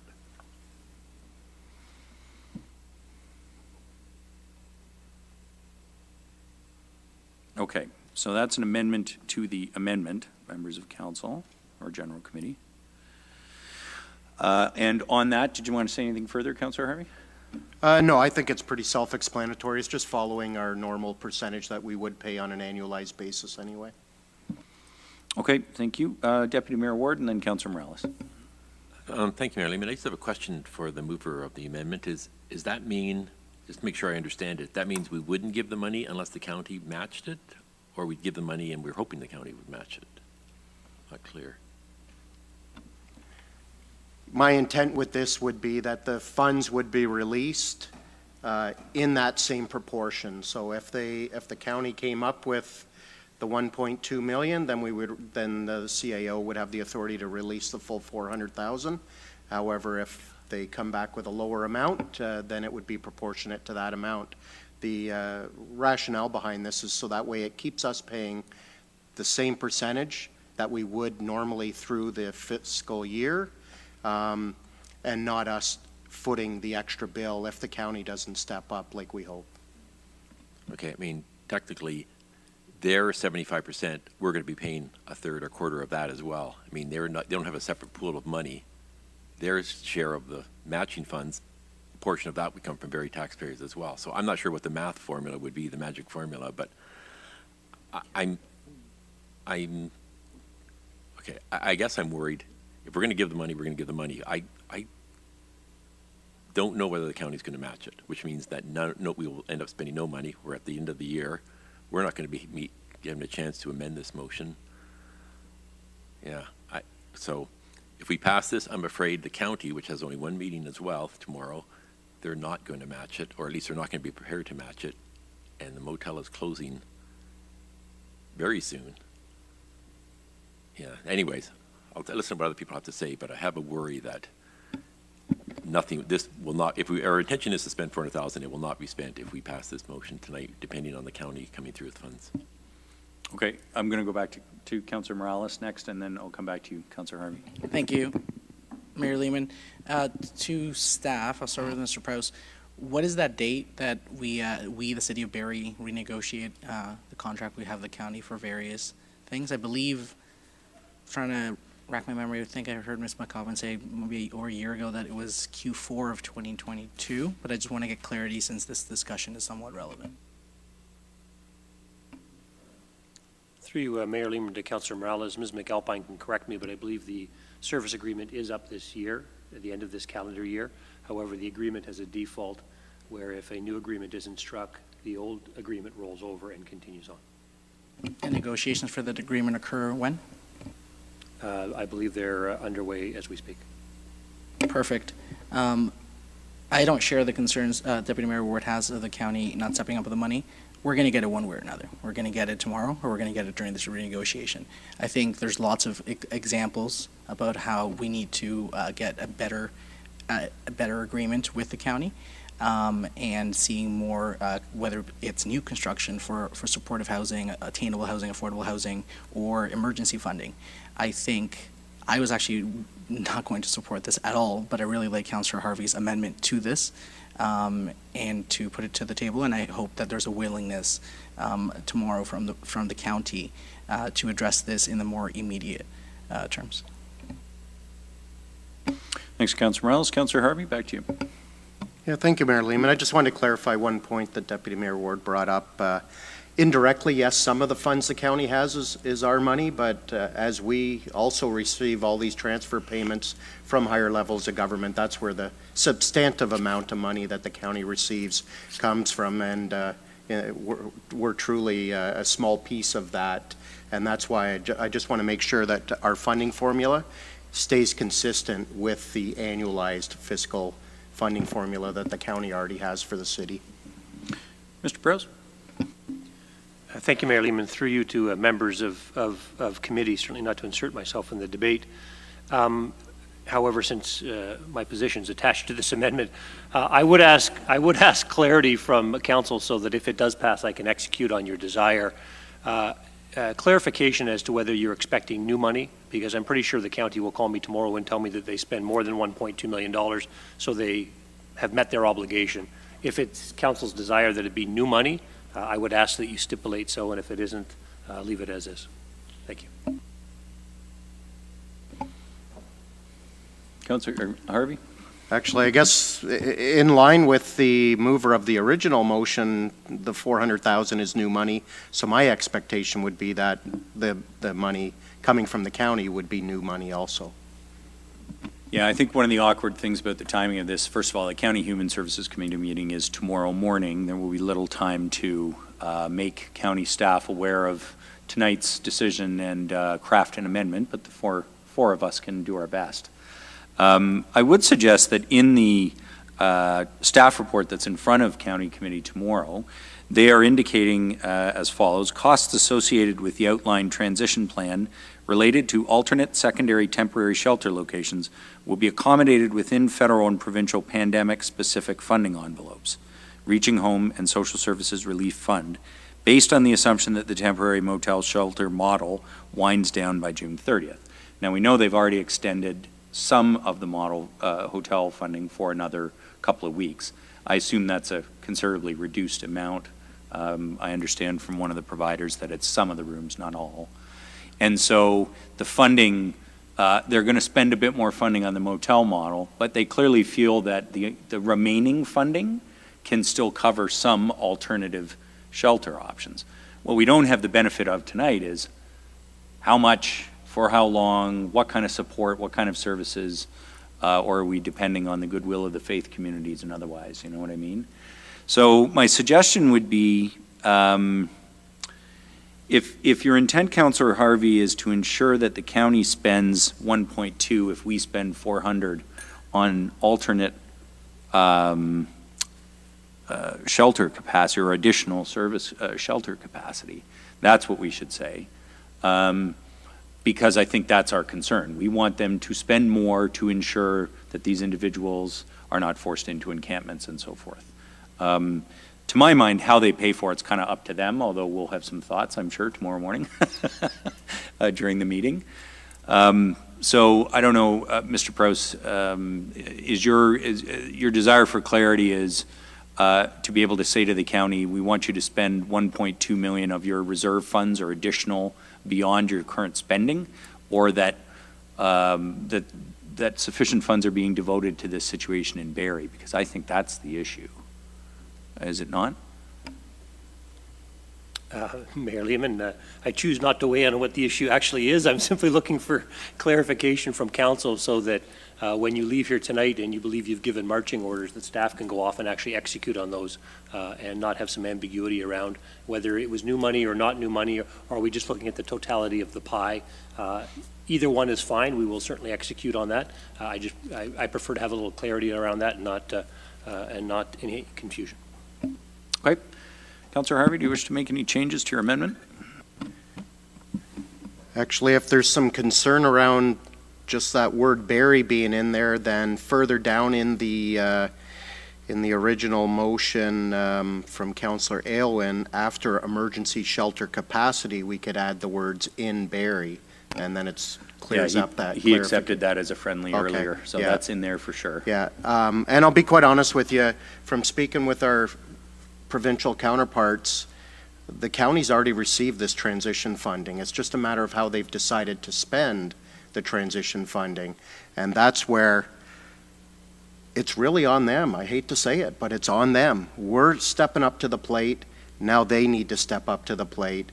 And keeping us at the funding formula that is part of our agreed upon agreement year after year is important. And if this pushes them to step up to the plate more, that's the whole intent of this. This should not be just on the city of Barrie. The reality of it is, because we're the urban center of Simcoe County, the people that are in our shelter system right now are coming from all across the county, and some of them are not even coming from our county. Some of them have come from other parts of the province too. And again, obviously we're welcoming. We're not going to turn anybody away from these systems, but it really puts the pressure on us, and it's not just our problem, it's a county problem. Okay, so the amendment is on, the amendment to the amendment is on the floor. Are there any further comments on it? Councillor Aylwin, go ahead. Thank you, Mayor Lehman. I absolutely understand where Councillor Harvey is coming from on this amendment, because fair is fair, and you know what, I do think we need Barrie to be better served by the services that are provided through our service manager. However, I have some serious concerns and reluctance with this amendment, because we need to think about the impact of this amendment. It's not just about what's fair in this moment and whether they're picking up their fair share. We need to think of the actual impact on the people on the ground. And if we tie this funding, if we make it conditional on them matching the funding, then we're right back to square one, and we have no solution. And there are almost 100 people with no alternative, and there's no $400,000 from the reinvestment reserve to try to fill a small number of those gaps, so we're even worse off. So I absolutely get where you're coming from, but I don't think this is the way to do it, because it doesn't actually stick it to the county. It's actually sticking it to the people who are most vulnerable in our community if it doesn't work out the way we want. And I just think that's too risky at this time. We're running out of time, and I think if we make a request that the county match it proportional to our population, I think that'd be fabulous. I think that's totally fair. But to make it conditional is just too risky, and I don't want it to be left without a solution a few weeks from now, and then we don't know what to do. Okay, I have a speakers list. Next on it is Councillor Natalie Harris. Councillor Aylwin took the words out of my mouth, looking to just change the wording, hopefully to and request the county include. Okay, I will look to the mover of the amendment to see whether he's amenable to that. If he is not, we can do it as an amendment to the amendment to the amendment. Councillor Harvey. Thank you, Your Worship. I do appreciate Councillor Aylwin's comments. Obviously, he's kind of sounding a little doom and gloom, not anticipating that the county's going to play fair ball on this request. I'm not so doom and gloom on this. I think, especially this is in the public domain, and I just can't fathom that county council is not going to see the value in stepping up to the plate at the same funding formula as we already have agreed upon. Again, there's a little bit of a risk to it. I would have hoped that maybe the original mover of the motion would have had some discussions about this at the county level, so that way we could have some type of feel as to which way this is going to go before it hit the council floor. I'm not hearing that, unfortunately, but I think the current amendment is amicable, and it keeps it fair for the taxpayers of the city of Barrie, and we can always readdress this if all of a sudden something significant happens that we don't anticipate. We can obviously have an emergency meeting if we so desire to fix this problem further if we need to, and I'll be quite honest with you, even with the current amendment, if this doesn't fix the issue, there's always that ability to have an emergency meeting if we need to through the summer. So I'm going to leave the amendments where it is, and I would like to call the vote. Okay, if somebody would like to move an amendment to add the words, sorry, whatever you were looking to do, Councillor Natalie Harris. I was just looking for a yes or no on the friendly, Councillor Harvey. Go ahead, Councillor Harris. Yeah, I guess, but procedurally, if Councillor Harvey's motion fails, can I bring an amendment in to change the wording to "and request"? No, because he is looking to do it's his amendment to ask the county to share it 3-1. So if we're going to request that rather than require it, we should do that by amendment now. Okay. So if you wouldn't mind moving that. If you want to, if you don't want to, we can Yes, just... so I would like to move that then, Okay. yes. Request. So the amendment to the amendment would be to request that the county cost share on a 3-1 basis. Okay, that's what's on the floor right now. Request instead of require. Strictly on the issue of request instead of require. I will take brief comments, but we are digging ourselves ever deeper, and I wish to see if we can get to some votes and accomplish a few of these things. So on the request or require, anyone wish to comment on that amendment? Councillor McCann. We need a strong plan, so a request is, to me, not a plan. We need to make this black and white as possible. And I just have a question about this motion. I heard the word Barrie put in there. Is that included in this amendment here? Can you get clarity on that, please? Yeah, so earlier in the debate, the first comment on the motion tonight was Councillor Kungle, who suggested that we add the words "in Barrie" after emergency shelter services. The mover of the motion took that as a friendly amendment, so it is part of the motion, the overall motion. So I'd like to comment on that, please. That's not on the table right now, Mike. What's on the table is, are we going to request or require the 400,000? Okay, that's what I asked, if it was on the table or now that we're voting for. Yeah, so the main motion was amended earlier. Mm-hmm. What's now on the floor is the amendment as to whether or not we're going to request or require the county to cost share 3-1. That's the only issue we're talking about right now. Do you want to talk about that? Just did. I said, All right. let's not request, Anyone let's else demand. On the request or require amendment, Councillor Riepma. I think we should be on the request side. My fear is that if we require and the county for some reason or other says no or says I'd like another formula, we're just going back down the old rabbit hole again and nothing will get done. And that's my concern. I think we need to do something. I suspect that the county will come to the table. I'm hoping they will. And I'm hoping that we can use this 400,000 as leverage, but I really don't want to require it, because if it is a requirement, we may not accomplish anything, and that's even worse. Okay, on request or require, Councillor Kungle. Thank you, Mayor Lehman, and I'm strongly in favor of the request. I do feel there's significant risk, although I do appreciate the intention of that amendment. I think we can use that for leverage further down any negotiations, but I cannot support anything that identifies requirement. I think it poses some good effort that we could make tonight at risk and might jeopardize future dialogue with the county. Okay, on request or require, anyone else? Councillor Aylwin? Just very quickly, because I think it's pretty clear where I stand.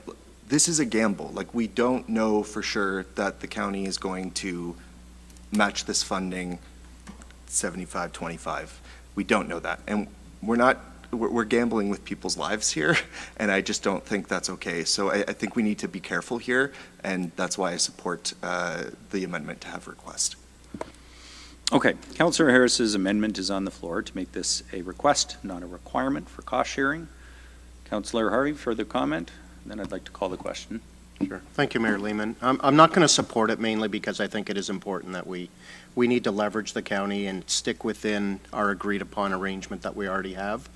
And if worst case scenario happens, we've got 2 weeks before the current process will come to an end, where we can make decisions and then pick up the slack where others aren't picking up. But I don't anticipate that we're going to be in that position. So I'm going to vote against this amendment.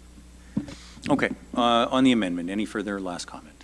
Okay, I'll call the question. Those in favor of it being a request rather than a requirement, please indicate. 1, 2, 3, 4, 5, and myself is 6. Opposed is 5. So that carries. That changes to a request for the 2575 cost share. Now we are back on that amendment. Okay? So we are back on requesting a 25 to 75 cost share.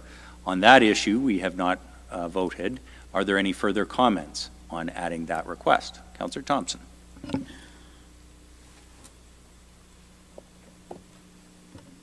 No, not on this.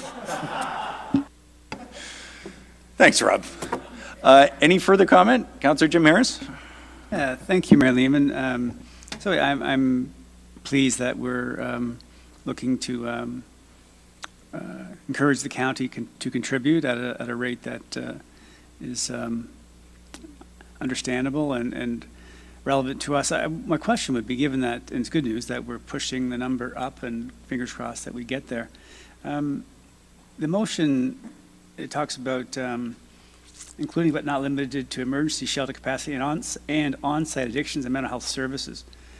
Do we know that, I don't know if it's through you, Mayor Lehman, to the mover, if...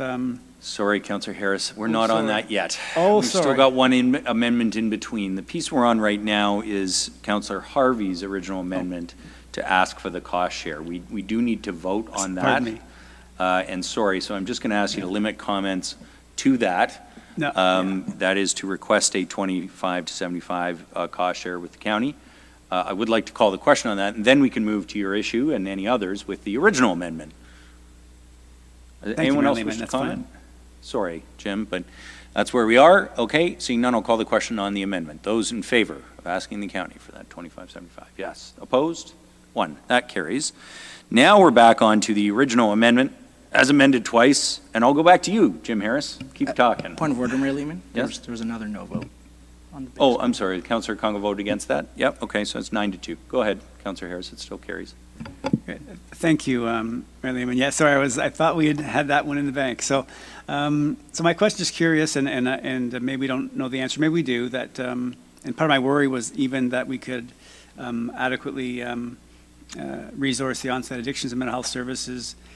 So maybe through you to the mover. Is that something that's been communicated, that the capacity exists to be able to offer these services? And now that we've expanded significantly the hope, and let's believe that we're successful, has that been vetted? Well, thank you for the question, Councillor Harris. I think the thing to remember is that a lot of these services are already being provided on site at emergency shelter, and the intention is to have continuity there. Okay, thank you. And I was wondering if that was in that on-site addiction and mental services, that was the capacity, which I understand if we keep the staffing that's currently there. Is that pretty much what it is then? If that's, is that fair to, which I think is more than reasonable. Yeah, I think the intention is to just ensure that people have the supports that they need, and that this funding be able to, like, we give permission to our CAO to be able to work with the county to see that people's needs are met. That was the intention behind that wording, and I hope that helps. Yeah, thank you. I think it's maybe just added detail, but definitely having on-site services is really the ultimate goal, it seems like. So thank you so much. Yeah, I would share the importance of that goal. I would agree. Any further comment on the amendment? Yes, Deputy Mayor Ward. Sorry, you were still on my speakers list from originally. Yep, no problem. Go ahead. So I guess my question is for Councillor Elwin, because Councillor Reed mentioned earlier that it was $400,000 a month for the hotel price. It's actually $850,000 a month, which means if it ends up only being the $400,000, it would pay for about another 2 weeks of the shelter remaining open. But I was under the impression that's not the intention, was just to fund further. I think, in my mind, that's already been, the transition's already been done, but I think there's some high acuity residents that funding, in my mind, should be directed to the ones that are really going to be in trouble. You know, I'd hate to have the staff, the Busby and E-Fry staff make choices, but they're going to have to. They're going to have to say, these are some people that need the help. And unfortunately, the rest of them are probably going to shift to the Elizabeth Fry Society and the David Busby Center. But I take it you want this money targeted to the high acuity residents, correct? the ones that need the help the most, that can't move into the shelter system. Yeah, that's certainly the intention. The reality is that we're facing imminent threat to life safety with the closure of Travelodge because of people with high acuity needs with nowhere to go. So that's absolutely the intention here, is to ensure that we do our part, our small part as the city of Barrie, to try to fill those gaps for the most vulnerable that are being displaced from the hotel model. And then hopefully, again, we'll see the other levels of government, the provincial and federal government, step up to the plate so that people with any need at all, no matter how high the need is, have their right to housing respected. Right. But I guess I want to make sure that the CAO realizes that's the intent of this, not just to fund the hotel program for another 2 weeks, it's to help those who need the help the most. If I might suggest, in order to make the direction of council very clear, we could say to support one-time costs associated with the transition out of the hotel model of emergency shelters services in Barrie during the summer of 2022, prioritizing the highest acuity individuals. Yeah, and I'm hoping that's what we're going to do. That's where the funding's going to go. Are you comfortable with that, Councillor Allen? Okay. So everybody clear, that's being taken as a friendly amendment suggested by the Deputy Mayor, worded by me, taken by Keenan. So that is after summer of 2022, the words would be prioritizing the highest acuity individuals. Deputy Mayor Ward, you still have the floor. No, that was it. I just want to make sure those were the people we're going to spend the money on, the ones that cannot transfer to the shelter. Thanks for that. I actually would agree with this because those who know the work that we've been trying to do over the last little while,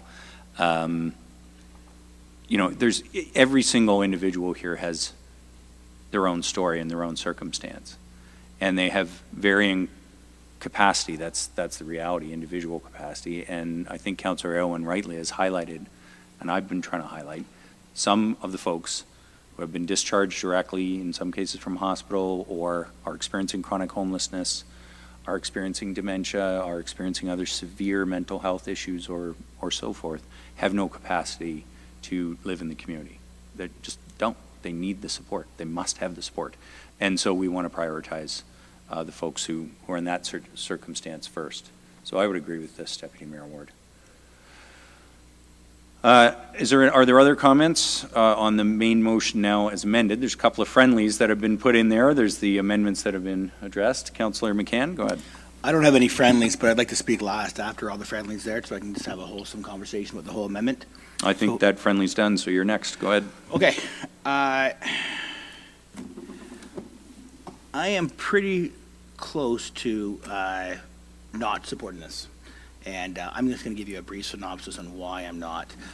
I just want to have a little financial history on what we do here as a city of Barrie in this specific case. So we give $7 million to social housing to Salem County every year. We give $7 million. We've already given $3 million to Redwood, and they had a project that I believe is supposed to start in the spring. Can I get an update on if they've started that project, if they've used that $3 million, and where we are with that project? Mr. Miller, perhaps you could clarify both the amounts to the county and to Redwood. Through you, Mayor Lehman. So Redwood has recently submitted a request, and we did pay out some funds. It was a relatively small amount, so I think the project is beginning. It's all the details I have.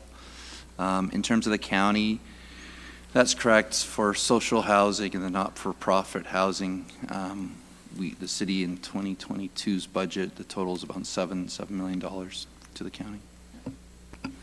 So we give $7 million to the county for social and community housing.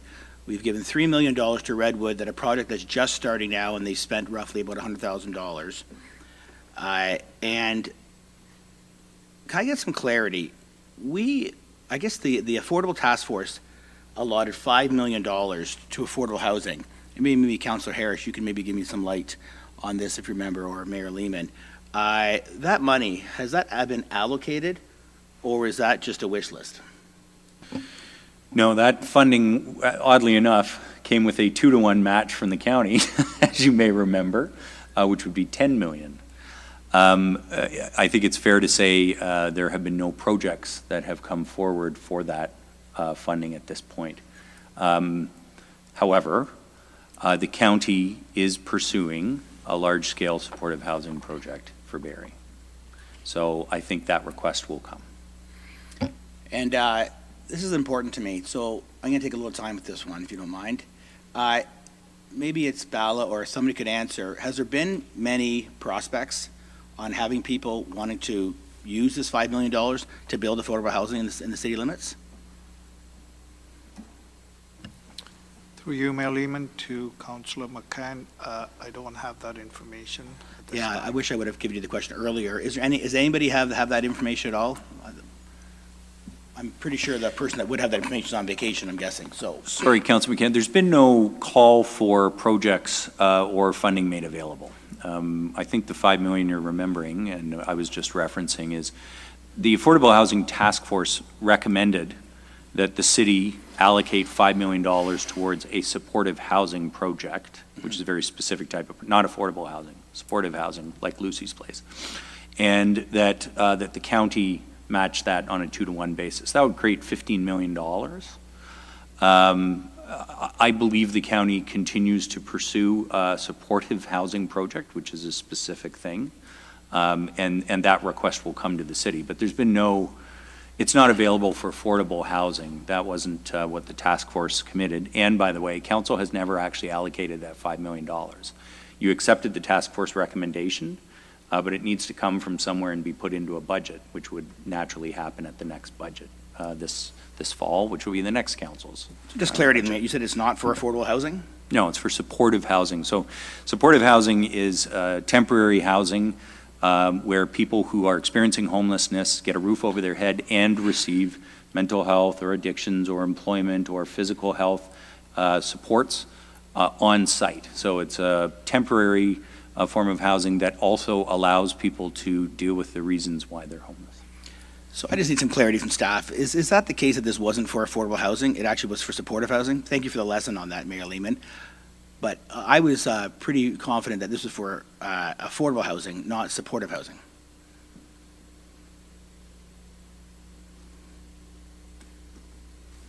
So I'm not sure if somebody here would care to read the task force recommendation to Councillor McCann, but go ahead, Councillor Prose. Councillor Prose. Thank you. CAO Prose. Thank you, Mayor Lehman, through to Councillor McCann. Mayor Lehman, you chaired the task force. I don't have the report in front of me. My memory was it was for sustainable, sorry, what was the terminology used? Supportive, thank you, not affordable housing. Okay, But so again, it was task force. It was a recommendation of the task force. It wasn't a direction per se of council. Yeah, I understand the direction part, but I'm coming up with a theme here that this $400,000, I might ask Councillor Elwin, you know, like where will this money be spent? Like I understand the broad vision, but $400,000, I've heard it's not a lot of money. Well, it's a lot of money to me, right? And I understand that there's roughly, how many people are living in the hotel? Around 200. So 200. The county's spending $850,000 per month. I'm just not clear on what this $400,000 is going to be spent on. And I'd like some more clarity before I can vote yes for it. Great question. I appreciate the question, Councillor McCann, and thank you, Mayor Lehman. So the $400,000 is for short-term emergency shelter, recognizing that the hotel model is slated to end. Even though they've gotten a 2-week extension, it will end. And there are almost 100 people with no alternative location to go. So they are being displaced from the travel lodge to the streets or to an encampment somewhere in a park or a forest. Some other people might find other options, we hope. So that's what the $400,000 is to recognize we're in an emergency situation. And I actually share your frustration about the fact that we're spending money on emergency shelter when it doesn't actually solve the issue of homelessness. We need housing to solve the issue of homelessness, and we haven't seen the action from all levels of government to bring true social housing, supportive housing, affordable housing to bear. It just hasn't happened, and that's why we find ourselves in this emergency situation. The fact of the matter is that paying to house people is actually a lot cheaper than having people experiencing homelessness. People being homeless in our city is very, very expensive. They rely on emergency services more often. They might have to go to the hospital more often. They are traumatized from being out on the street, and so have long-lasting mental health impacts and substance use issues. So that's, I think, the point here is that we should be investing upstream in the solution of housing so that we're actually saving money downstream. Investing in shelter is actually more cost-effective than having people out in encampments or in alleyways or just fending for themselves on the street. It is more cost-effective. It is more expensive than housing, but it's more cost-effective than homelessness. And it's definitely more cost-effective than provincial or federal jails. And we know that often people who are experiencing homelessness are criminalized and sent to jail and further traumatized again and then stuck in a cycle. So I think that's the really important thing to remember here is that investments in real services that get people out of homelessness into shelter as the emergency step, housing as the ultimate step, actually saves us money in the long term. And we need to recognize that and have the political courage to start making those investments now, or else we're never going to get there. Well, I appreciate that, and I can use some of my political courage right now and still be forcefully against this because we're asking the province and the feds to write a letter so they help us with this issue, and we're just throwing $400,000, and we're not really giving specifics. You had a lot of words there, and a lot of great words, and I asked where was the $400,000 going to go. You said there's 200 people that are actually in this facility, and how many of these people are actually with the new friendly from Barrie, from Deputy Mayor Ward, right, is that going to be attained? Is there 100 people that this money will be going to? Because it's not all 200, obviously. No, the direction would be that we use the $400,000 in collaboration with the County of Simcoe and the service providers to identify the people with the greatest need, the highest acuity needs, so that no one falls through those people don't fall through the gaps. And then the hope is that with the first paragraph, asking that the provincial, federal government, and the County of Simcoe step up to the plate, that they'll recognize that the City of Barrie we're putting our money where our mouths are and putting up the $400,000 to help the highest acuity need individuals, that they'll step up to the plate and then help everyone else who doesn't have supports. So there are about 100 people with nowhere to go, and $400,000 isn't going to help all of them. It can help some of them, and then I'm hoping it's a catalyst for a bigger conversation about helping everyone. And then, of course, in the long term, we need to treat housing as a human right and have thousands more units of social, supportive, and affordable housing in our community. Thank you once again. So just so I'm clear here, there's 100 people at the highest acuity levels living in the hotel. I hope you'd have that number tonight. No, that's not exactly what I said. Do you know what, to be honest, I'm not familiar with the inner operations of the shelter system, and I don't know the individuals involved. Yeah, but there's about 100 people with nowhere to go once the Travel Lodge funding comes I'll out. weigh in here, Councilor McCann. General comment, you're not going to get the detail that you want. It doesn't exist. The plan doesn't exist. The location doesn't exist. What the question that faces council is whether we are willing to allocate funding and delegate to the CAO the authority to go spend it on the people with the greatest need. Okay, I'll move on, and I'll come back to that, because I got some pretty good points. So you're saying there is really no transition plan, it hasn't changed. We don't know how many people this $400,000 is really going to go to. We don't know exactly where they're going to go. And that brings me to my last question about putting Barrie inside the motion. Mayor Lehman, you're on track. You've already had discussions with the province, I believe, and the federal governments, and you're looking at Kempf Health Center in Springwater. Well, those. No, I've received no response from anybody in the meeting. Councillor Harris, do you want to comment on that? Yes, thank you. Through you. With the Kempenfeld area, there was just concerns with the where the location is right now. I don't think it's off the table as an option, but nothing is concrete. It was the first time it came up on Monday, I guess, so it's still being investigated. appreciate that, Council, and I think I'm keeping up pretty well here, but you had just mentioned you started negotiations or talks, or at least you had one conversation about including Kempenfeld Center, which is in Innisfil, and Springwater, which is not in Barrie, and we're just passing a motion now that says it's only going to be in Barrie. So all I'm saying is, why are we having Barrie? Let's not just make it Barrie, because homelessness is not a Barrie problem. It's not even a Simcoe County problem. It's an Ontario problem that we have here. And why handcuff our province or our federal leaders, right? Like, am I making sense here? No, am I making sense to you, Mayor Lehman? Yeah, the wording of the motion is to help the people who are in emergency shelter in Barrie. So if they happen to go, to Innisfil or Springwater, or if there was capacity in Midland, I would still be okay with spending the money as long as we're helping the people who are in Barrie. And that's what the motion says. Well, I do appreciate that clarity, because then I'm on the same page, because I do think that those locations could be a good location. I guess the two more things I have, and it's not that I don't believe you moving the motion, but you say this is a one-time fee of $400,000. The passion that you've had for 4 years that I've known you, and the passion you brought today, when the money runs out, are you not going to come back and ask for more money? Can you honestly tell me that tonight? I will keep fighting, absolutely. I think I'll take the fight more forcefully to the provincial and federal government, though. I had the honor of participating in a rally, Housing for All, that started at the Travel Lodge, and we marched to downtown Barrie, and we were calling on all levels of government to step up to the plate. And I will never back down, because it's the right thing to do, and I think people in our community deserve that support, and I'll do whatever it takes. Yeah. So it's that passion that is making me not want to say yes to this motion, because I'm actually in favor of your outcome, but I don't think you're going to get there with the $400,000, because having no plan is not having a plan. And I have not convinced that this $400,000 is going to be spent wisely. And so if I had a more wise plan, and a plan that after the $400,000 is spent, what is happening next? Well, you just told me you're going to ask for more money. So when does it stop? And so I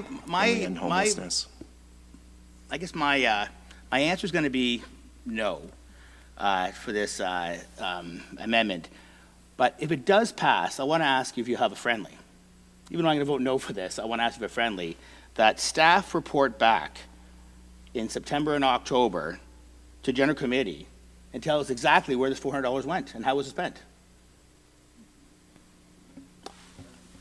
I don't have a shadow of a doubt that I will lose tonight. Okay, so Councillor Aylwin's just taking that as friendly. Councillor McCann. So that's 3 improvements that members of council have made here, and that improvement will be that staff report back in September on any funds expended. That'll be the end of the paragraph. I will remind members of General Committee that you do not have spending authority after the summer.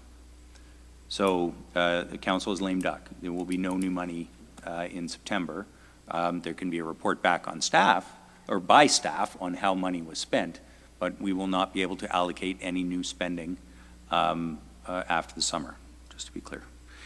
I will take additional comments on the amendment that's on the floor. Thank you, Councillor McCann, for your comments, and then I would like to call the question on it, as there are other amendments and other business for council tonight.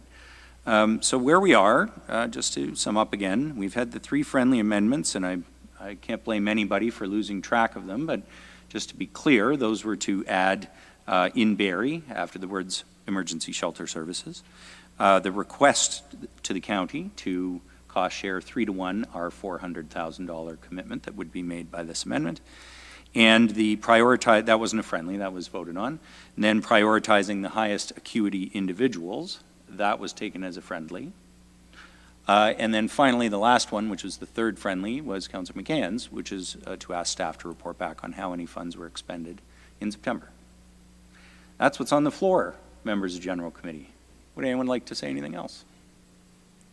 Okay. I'll just make a couple of closing comments. I appreciated, it might have been Councillor Harvey, I've forgotten, who sort of kicked this off by saying it's good for us to put our money where our mouth is. I'll just remind council there's some odd symmetry to this, because the very first motion this council passed, the 11 of us, was to support the 88, the Busby's Capital campaign to create additional shelter capacity. It was the very first thing you did after inauguration. And this may be the last time you the last new money you approve. That's actually, while it's kind of odd, it's actually kind of sad. Because what's happened is a council that I think had every intent of trying to end chronic homelessness is instead dealing with a problem that is much worse. And again, I'm not going to engage in the blame game because I frankly think there's blame on all 4 levels of government, and this is a uniquely Canadian problem where all 4 levels of government share some responsibility, and that maybe is part of the problem. How do you get things done with 1 level, let alone 4? But regardless of how we've got to where we are today, I think this one's really important for a couple of reasons. One is, consistently through this council, and I said this earlier, so I don't want to repeat myself too much, we have said it's not enough. What's happening to support or address the homelessness problem in our community, the number of our friends and neighbors who are experiencing homelessness, is not enough. And so we've been in the tough position of ad hoc, without detail. I get Councilor McCann's point. You want a plan if you're going to fund something, but you're not going to get it tonight because it's not that kind of a situation. But, you know, we have continually, as council, chosen to step up on a number of different occasions, and Councillor Owen and I think the service providers, but far more importantly, basic humanity is asking us to step up again. And so I have every confidence that our CAO will be careful with these dollars, that he will work closely with the county to best spend them. I think the additional direction that's been provided is good. And I would just remind you, because nobody's brought it up yet, that the particular funding source, the reinvestment reserve, is considerably further ahead than we thought it would be because it's funded by the Electra dividends, and Electra did $1 million better this year than we thought it would. So on a net fiscal basis, we're still, you can be confident you're not overall affecting the city's finances in a negative way. So I am absolutely going to support this, and it won't be enough. I think those who've made the comments, including Councillor Harvey, I think, it's true. But at the very least, we're putting our money where our mouth is, and it will help, because it's not nothing. So I'll call the question on it. Those in favor of the amendment? Opposed? 1. That carries. Okay. The third amendment that was circulated has to do with the protocol around interacting with encampments. Now, Councillor Natalie Harris, you had circulated one about a meeting with all stakeholders. I'd rather address that first, members of the General Committee, because it's still sort of on the same topic of how we deal with the closure of the motel model. So, Councillor Harris, did you want to introduce that or a version thereof? Sure, thanks, Mayor Lehman. So yeah, I think everyone does have a copy of it now, that the City of Barrie calls on the provincial government, federal government, and County of Simcoe to immediately facilitate a meeting with all, and of course that it would be with all is a difficult word to add, but that's there to discuss, stakeholders surrounding the homelessness crisis in Barrie to create an immediate plan to relocate anyone not able to be sheltered when the Travelodge program expires, and to work together to establish permanent social and supportive housing for individuals currently living in emergency shelters, which includes discussion regarding additional funding options from all levels. I can speak to it.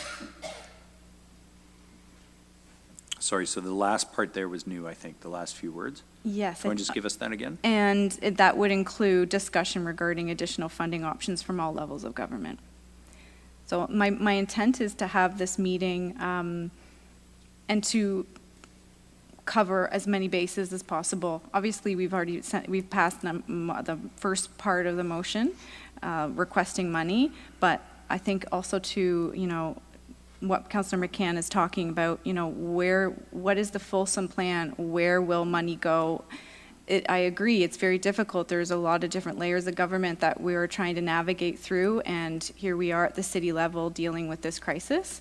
And my experience with trying to find some resolutions and working behind the scenes up until today is that it just hasn't been a complete conversation around the table yet with stakeholders that could possibly, potentially support this.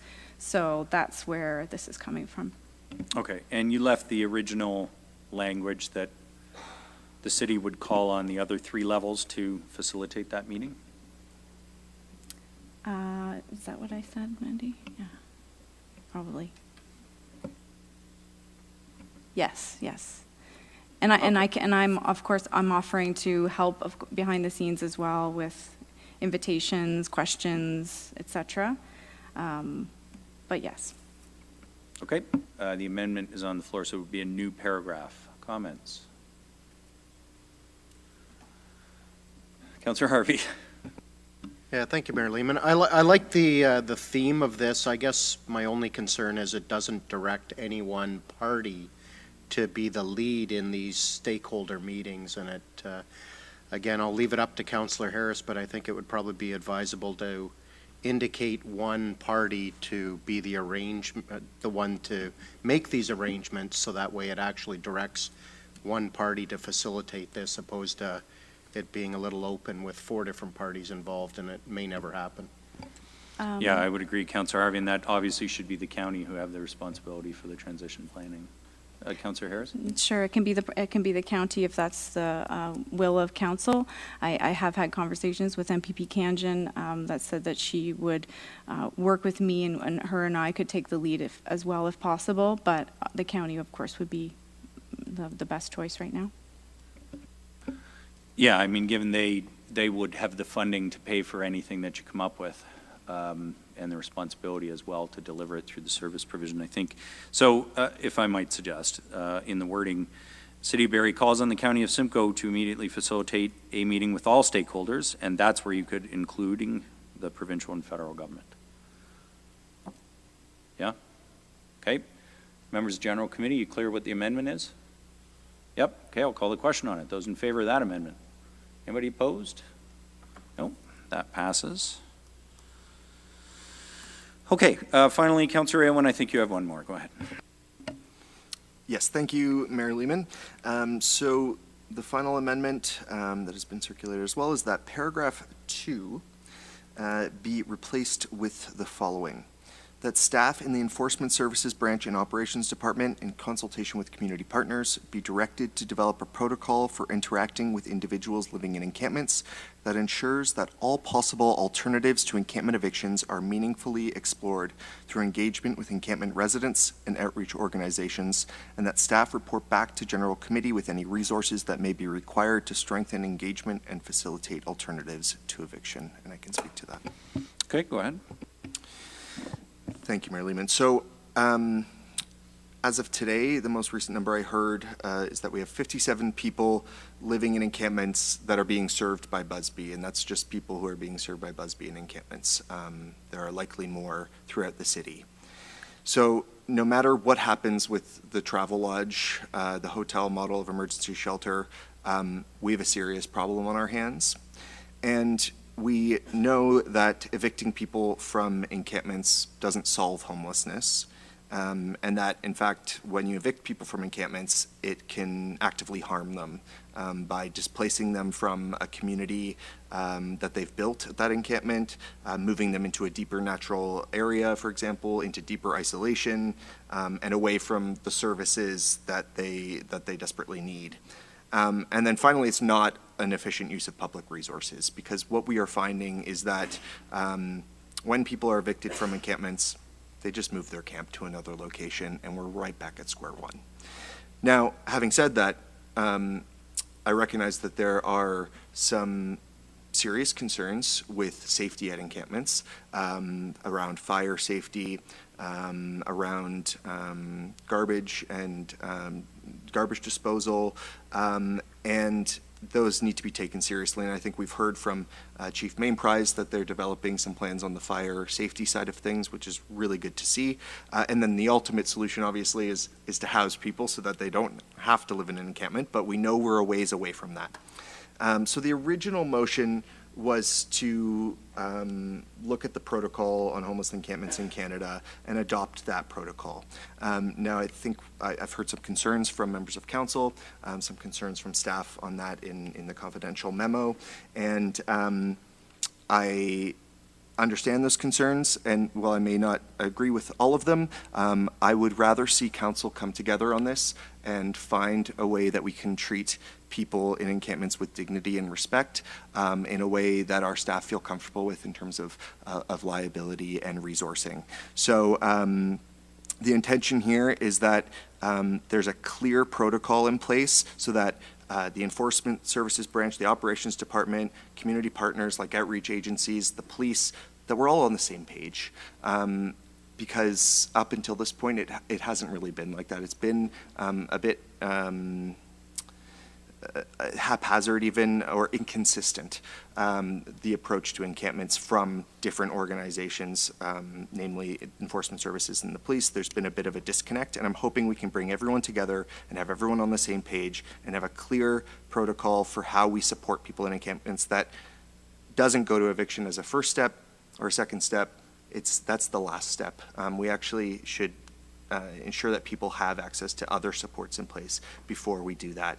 And I think a protocol could actually help us reduce some liability as well by having clear guidelines in place for everyone involved.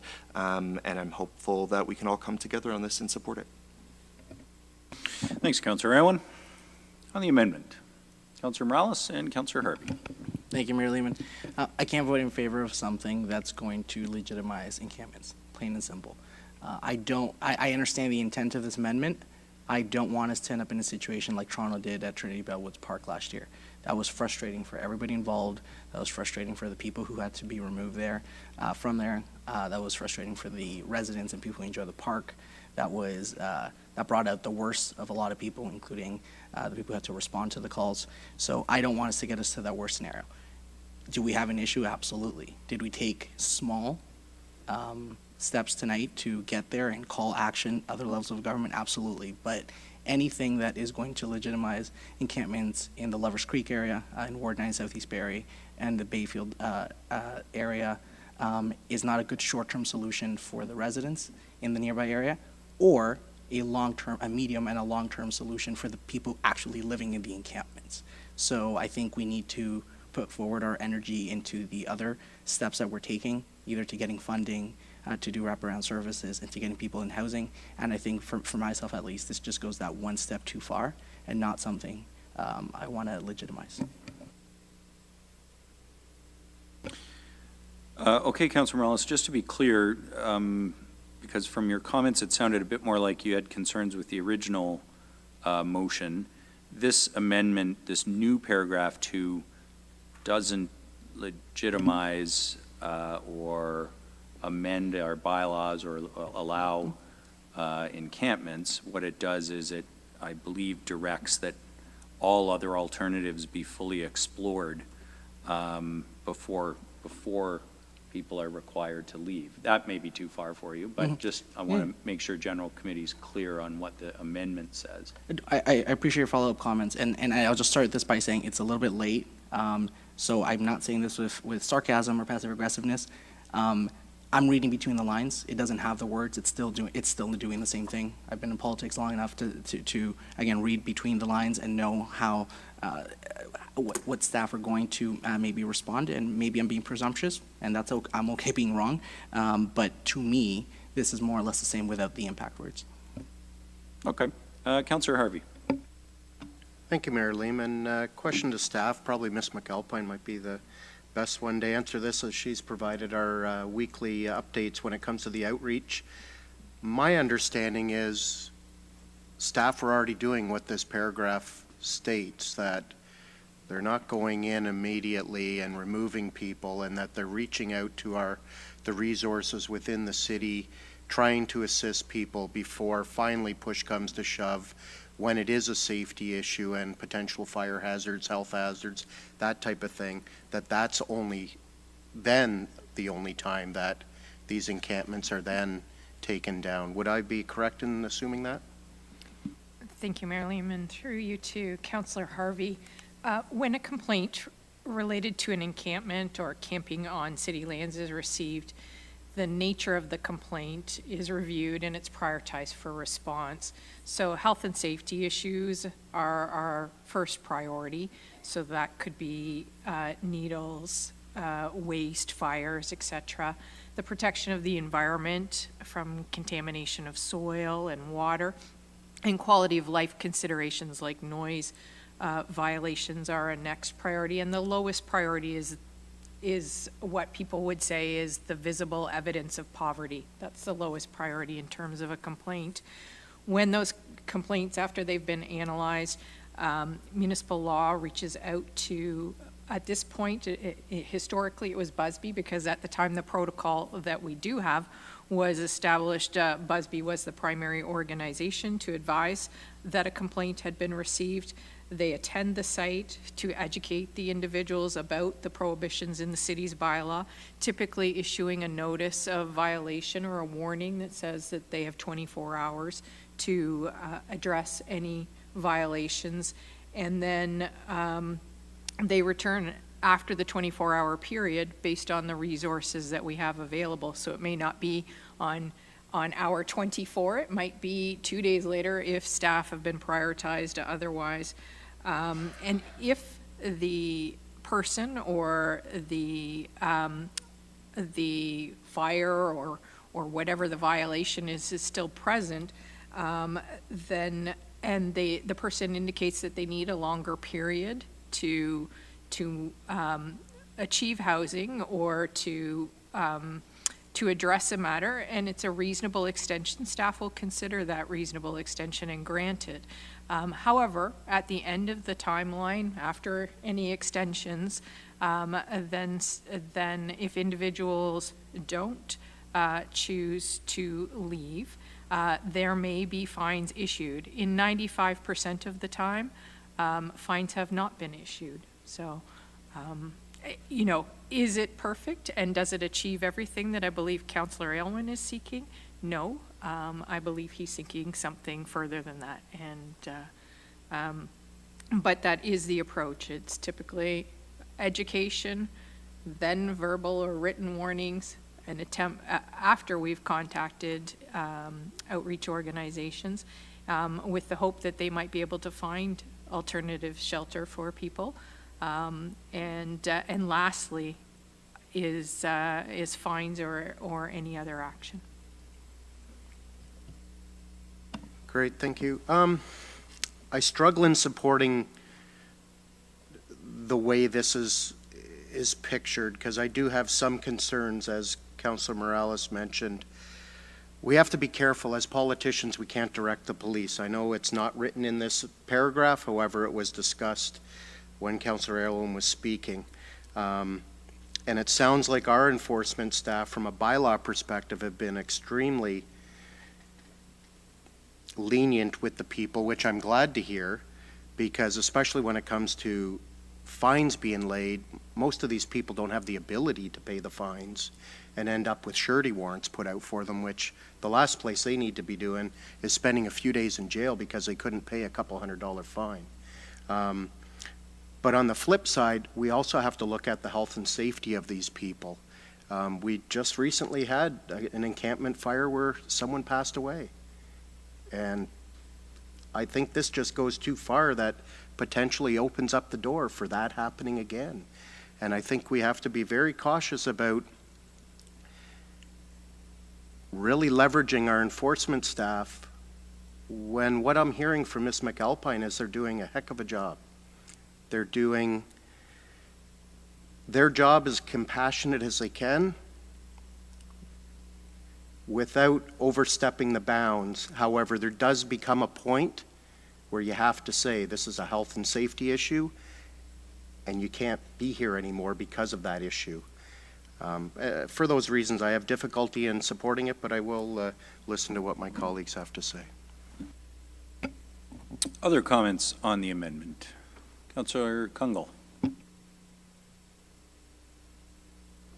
Thank you, Mayor Lehman. And I love the intention of this, and I thank Ms. McAlpine for speaking to that, because through other dialogue, and I believe through Councillor Harvey's question, we do highlight what we are doing. And I struggled with some of the framing of it with respects to being a bit more directive. I was wondering, and I can send it around, if there would be openness to an amendment. I do like the intention, and so I was wondering if I'm able to table an amendment at this time. Yeah, go ahead. I'm looking to lift basically the first sentence and the last two lines to read as follows, and I will send this by email. That staff in the Enforcement Services Branch and Operations Department, in consultation with community partners, report back to General Committee with any resources that may be required to strengthen engagement and facilitate alternatives to eviction.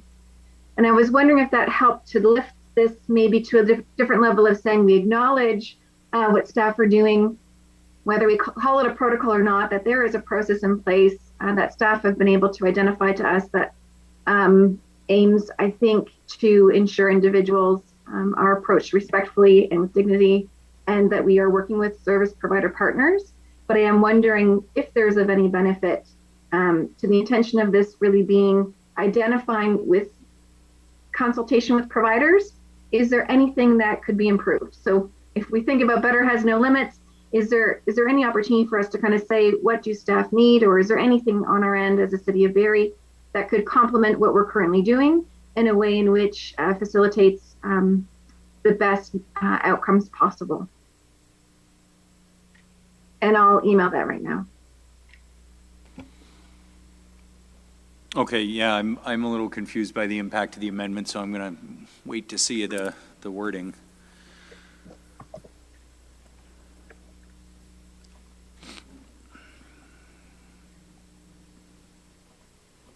Mr. Browse?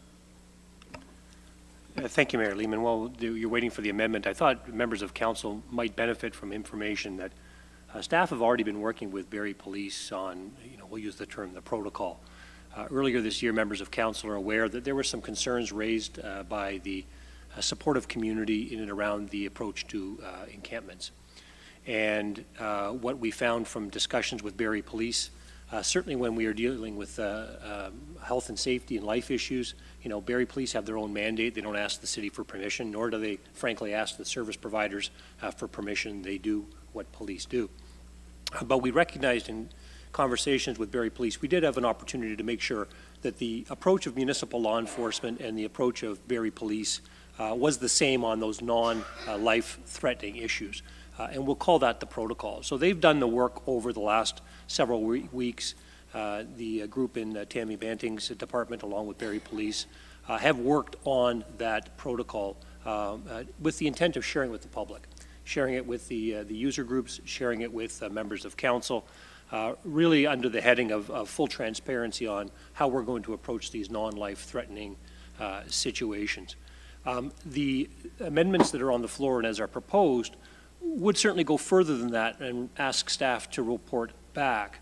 But I would caution it might also stop us from finalizing that protocol and putting it in place because it would leave the door open to reporting back on additional measures. And I would say that our approach has differed in that I think the original piece called for consultation with community partners, which, as I have expressed to Councillor Alwyn, is challenging when the protocol really speaks to law enforcement issues.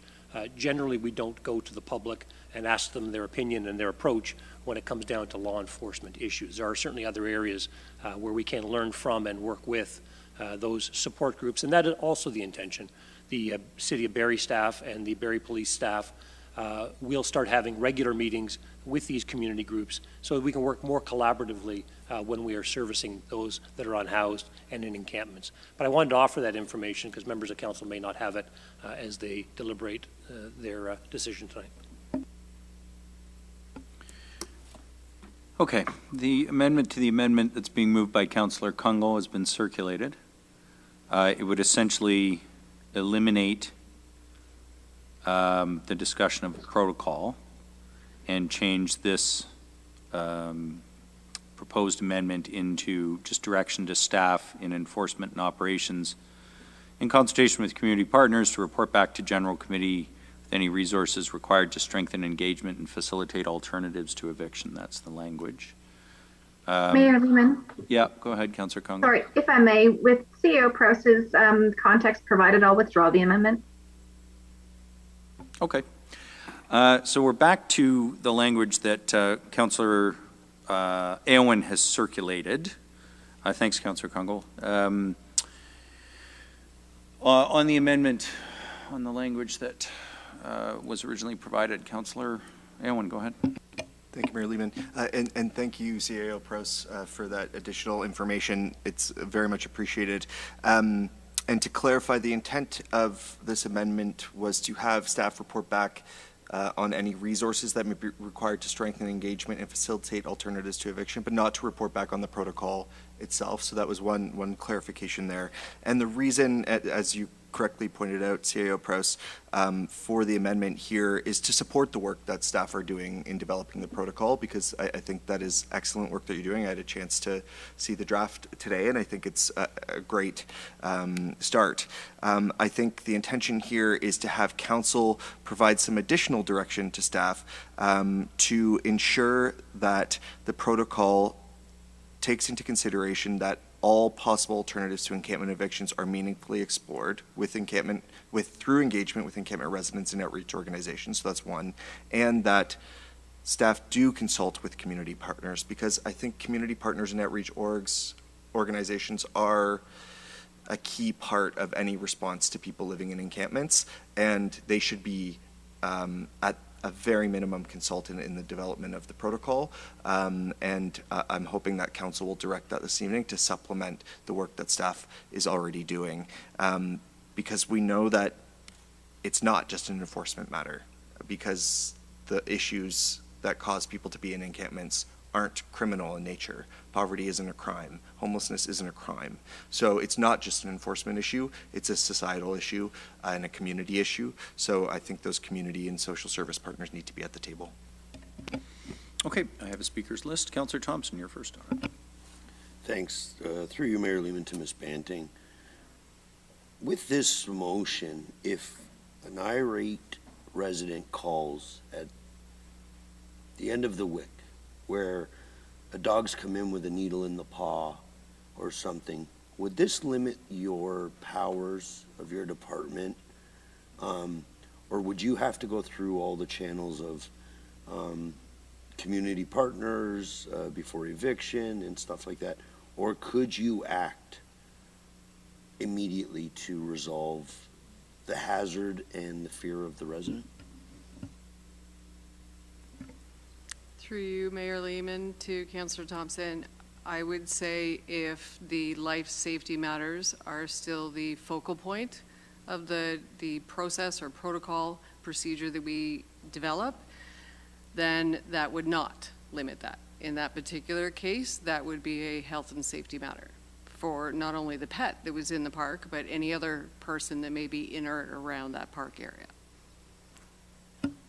So you would be able to deal with the issue without a long process and stuff to, and listen, we've had 33 complaints this year, 0 offenses. So we are actually, you know, with a real care and compassion approach to this, because I don't think anybody wants to, you know, move people along and stuff, but at some times, you know, and just with those stats, we're not criminalizing homelessness, but there are times where the behavior in the encampments is criminal. And, you know, we've had 911 calls of people in the encampments, you know, to deal with issues. And if you read studies, the reports of people living in encampments is actually, it's sad, from assaults and sexual assaults and, you know, all kinds of things. So I just want to make sure that if this was to pass, that your department doesn't lose the ability to, you know, alleviate real troubles. Through your worship to Councillor Thompson, I would say we have to, the collaborative effort, we have to look at both sides of the picture. Not only dealing with the overall camping, as Ms. McAlpine mentioned, but the life safety issues. If those are built into the process that is developed together with the agencies and other enforcement agencies and ourselves, then I think we do have to keep those two measures in play. But if we're looking at consulting with all the groups while keeping in mind those health and safety measures are always the forefront of everyone's decision going into it, then I think we have the ability to still act on what our regulations currently say. Thank you. Next, I have Councillor Natalie Harris. Thanks, Mayor Lehman. My question actually is to CAO Proust with regards to the work that's happening on, I'm wary to use the word protocol, but you know what I mean, with Barrie Police. Is it part of the community well-being plan, or is that something that's just happening on its own? Through you, Mayor Lehman, to Councillor Natalie Harris. No, Councillor Harris, it was actually initiated on its own as a result of some of the I think miscommunications we had dealing with some of the encampments, primarily, in fairness, Barrie Police. While their intention was good, I think some of the community groups were left a little bit confused. So we got together, and the teams have had several conversations around how we can make sure that we are on the same page with these circumstances. So it's separate from the Community Safety Well-Building Plan. Okay, great. And also, there's a draft, apparently. If it's possible to be circulated, that would be great. I didn't even know, maybe did I miss an email that this was even happening? That would have been really awesome to know. And is there a plan on when that draft will be finalized? Again, through you, Mayor Lehman, to Councillor Natalie Harris. Yes, my apologies. There is a draft. As you will recall, Council had a fairly robust item for discussion tonight, which could have dramatically changed the course of how the city deals with things. Until that was dealt with and Council does what Council does, staff really weren't in the position of finalizing that. So that will probably be finalized depending on the outcome of tonight. Will be shared with Council and the public. And again, it really just speaks to how the different agencies, both municipal law enforcement and Barrie Police, will undertake these issues. That's great. I'm happy to hear that conversation's happening. Wonderful. Okay, the amendments on the floor. Are there further comments? Councillor Morales and Councillor Arp. Thank you, Mayor Lehman. To Ms. Painting, I think. I just kind of actually thought of this while while listening to my colleagues. Encampments. We traditionally think of off Bayfield, 400 Bayfield. We think of Lovers Creek in Ward 9 and a little bit in Ward 8. But the word is a little bit loosely defined. Would an encampment be considered an encampment by this definition in your department of tents and a similar setup, say in downtown Barrie?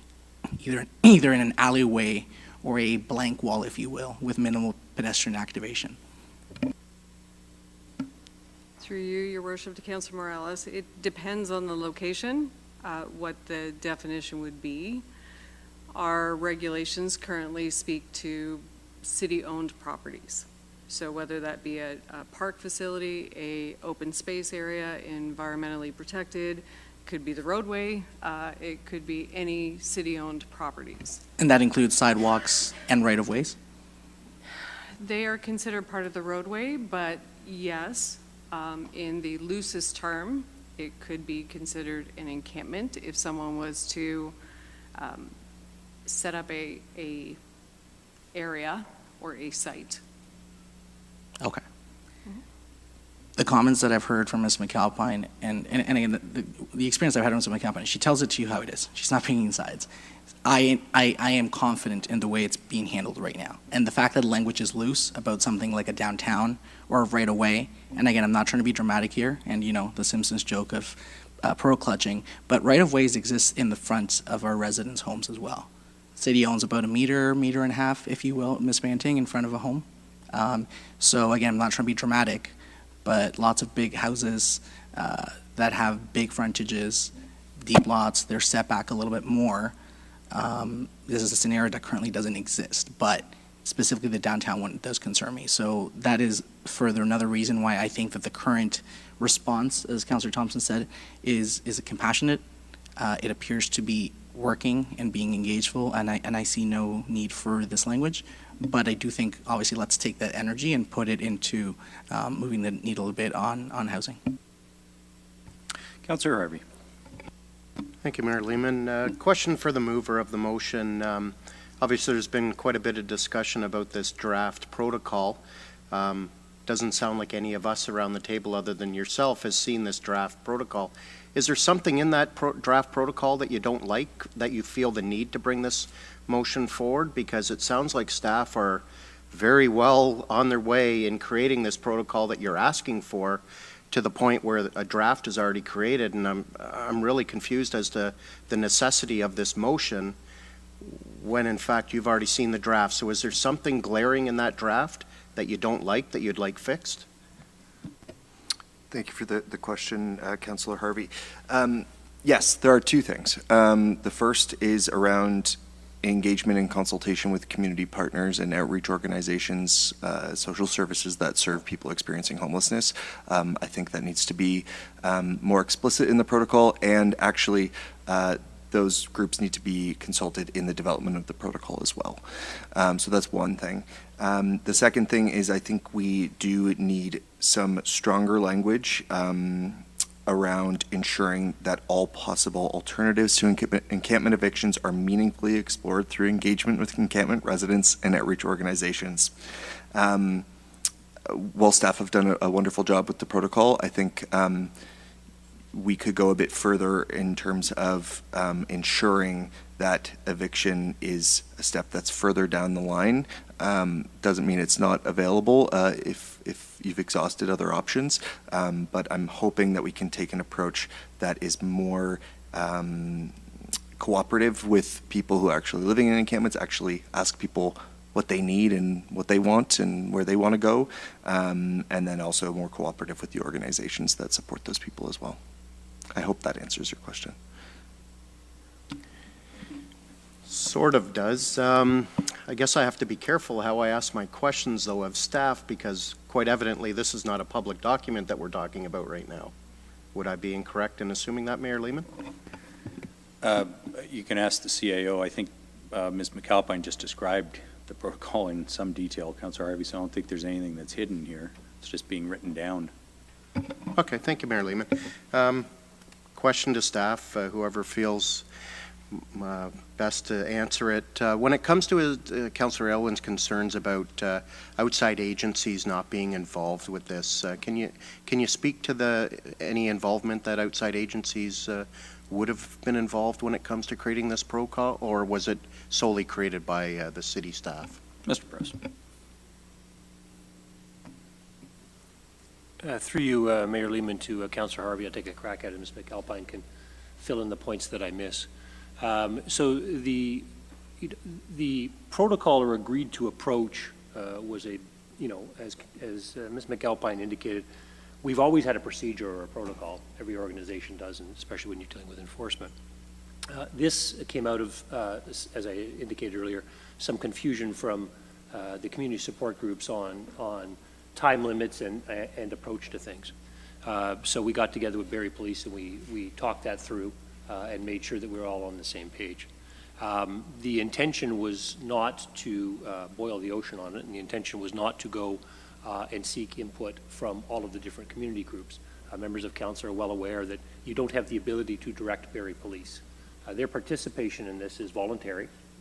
They've been very collaborative in agreeing that we wanted to be on the same page, same messaging on this, including engagement with the groups that support those that are unhoused.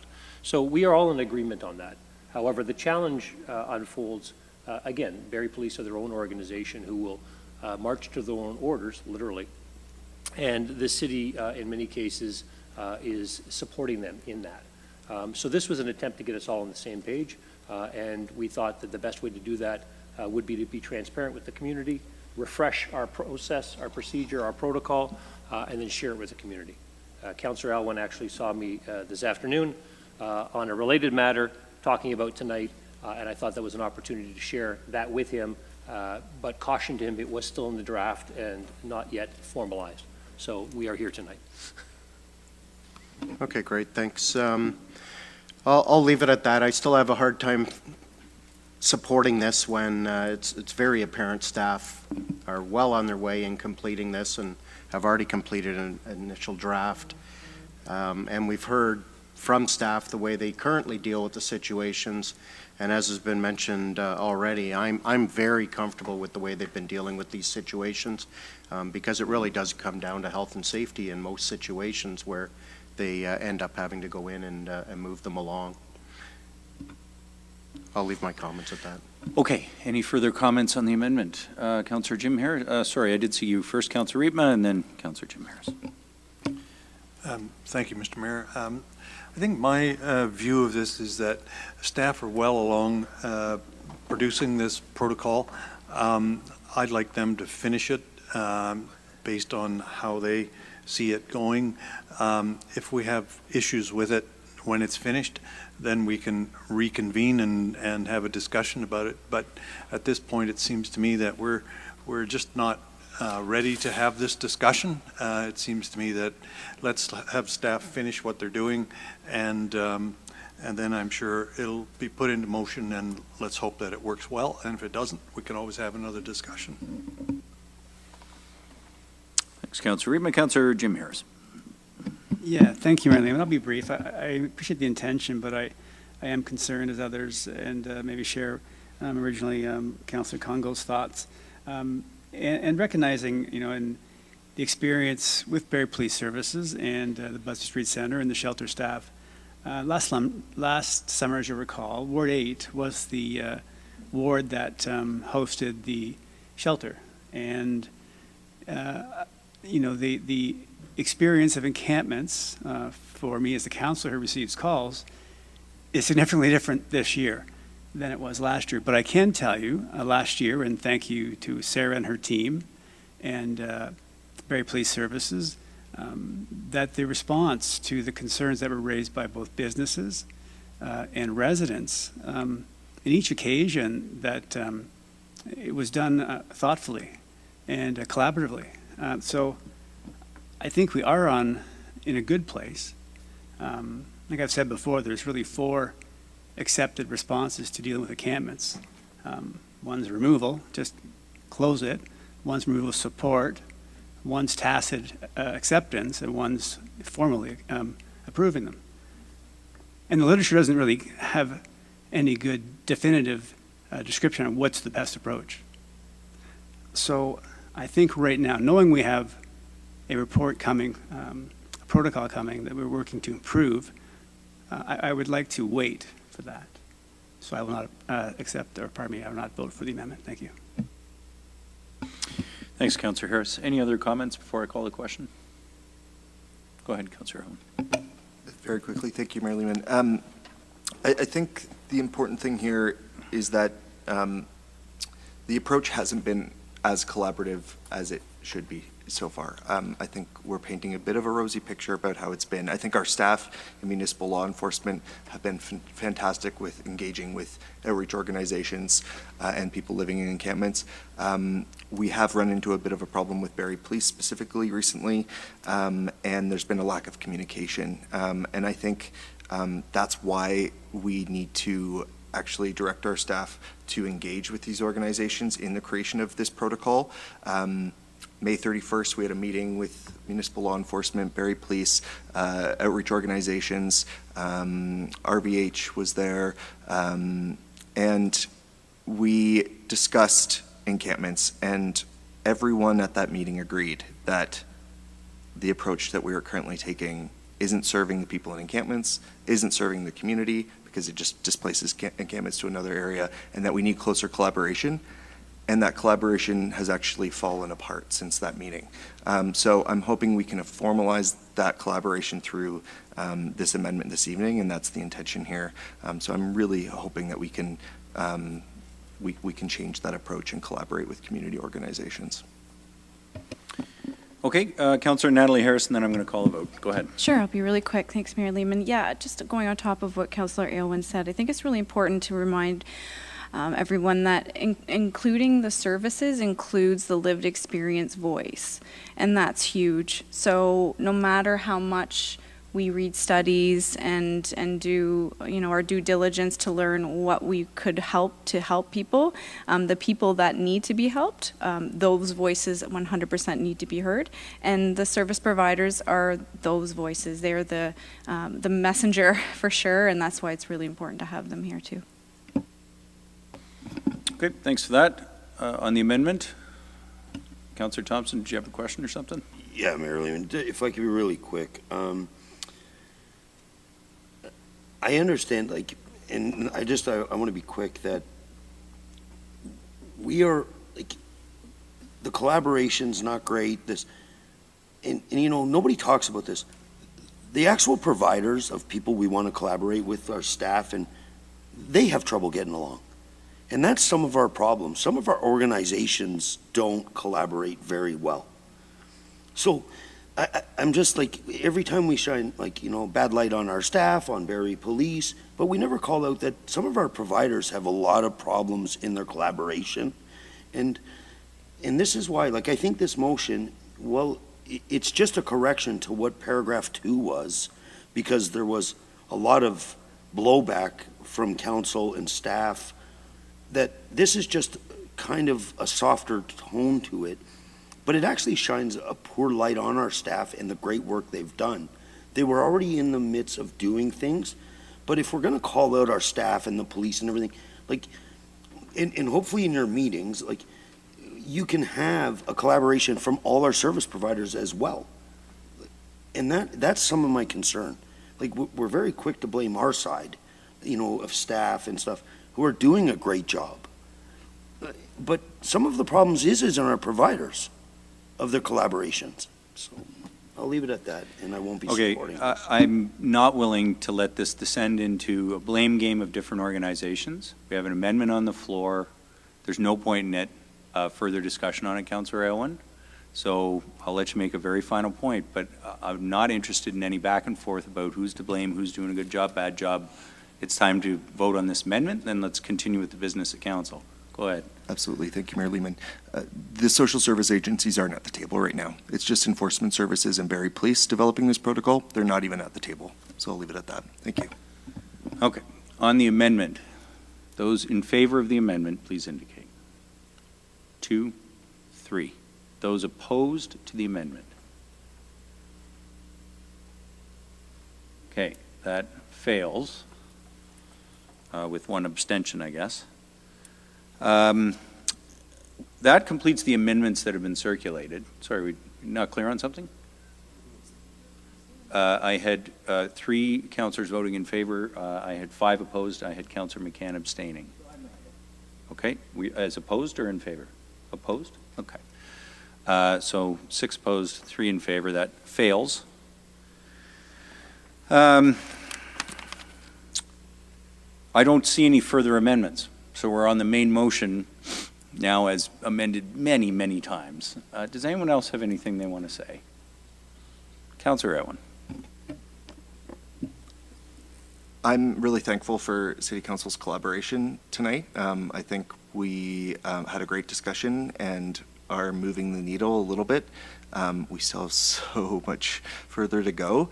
And I really hope that MP Doug Shipley, MP John Broussard, MPP Andrea Kanjan, MPP Doug Downey are paying attention and are working to address these crises in our communities. It's unacceptable that we're at this point. We should never have gotten to this point, and we really need them to step up and support Barrie and support our residents. And frankly, they've been absent so far, so we need to see more. On the main motion, any others wish to comment? Deputy Mayor Ward. Sorry, just a matter of clarification, make sure I'm clear. Councillor Owen's amendment was to replace paragraph 2. Does that mean paragraph 2 is still in this motion we're voting on? As it stands? I wondered if somebody was going to raise that. Yes, at the moment, paragraph 2 is printed, is in just the motion. Clear. Okay, thank you.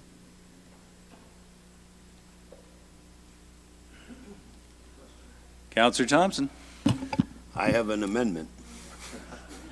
I thought somebody might. I was going to remind you before I brought it to a vote. Go ahead, Councillor Thompson. My amendment is to remove paragraph 2 in its entirety. Okay.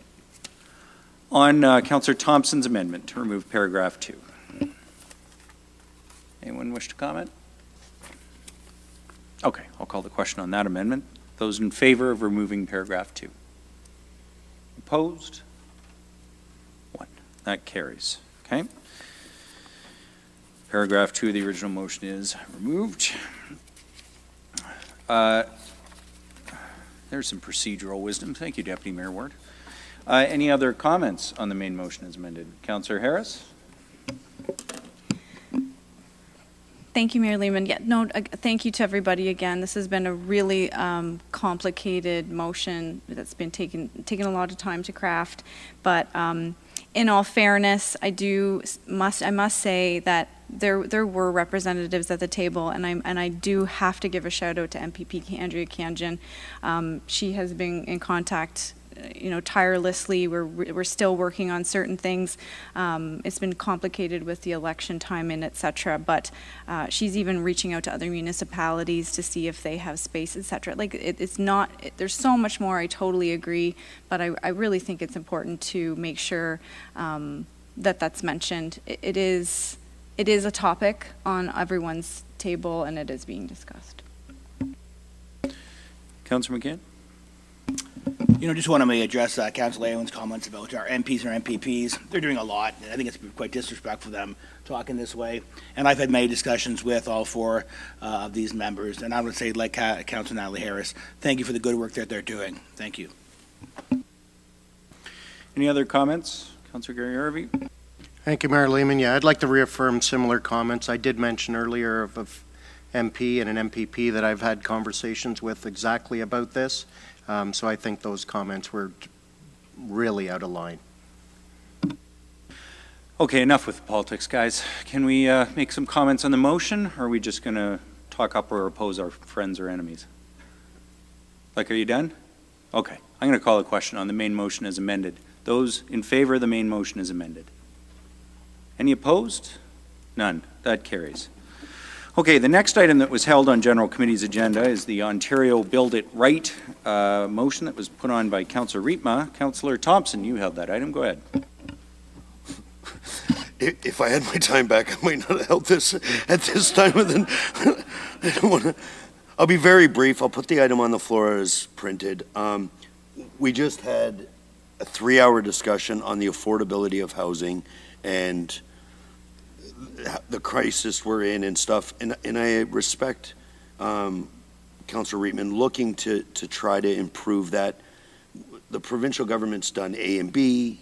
We'd like to see them do D and C, but I just think, I hope builders, that we can engage with builders, that it would be an option that was offered, just as you can buy the upgrade in your cars, as side airbags and stuff like that.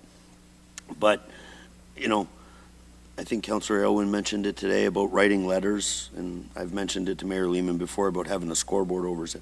We're probably at about 24 letters written, one actual action, and maybe 2 responses. So our letter writing campaign is not very good.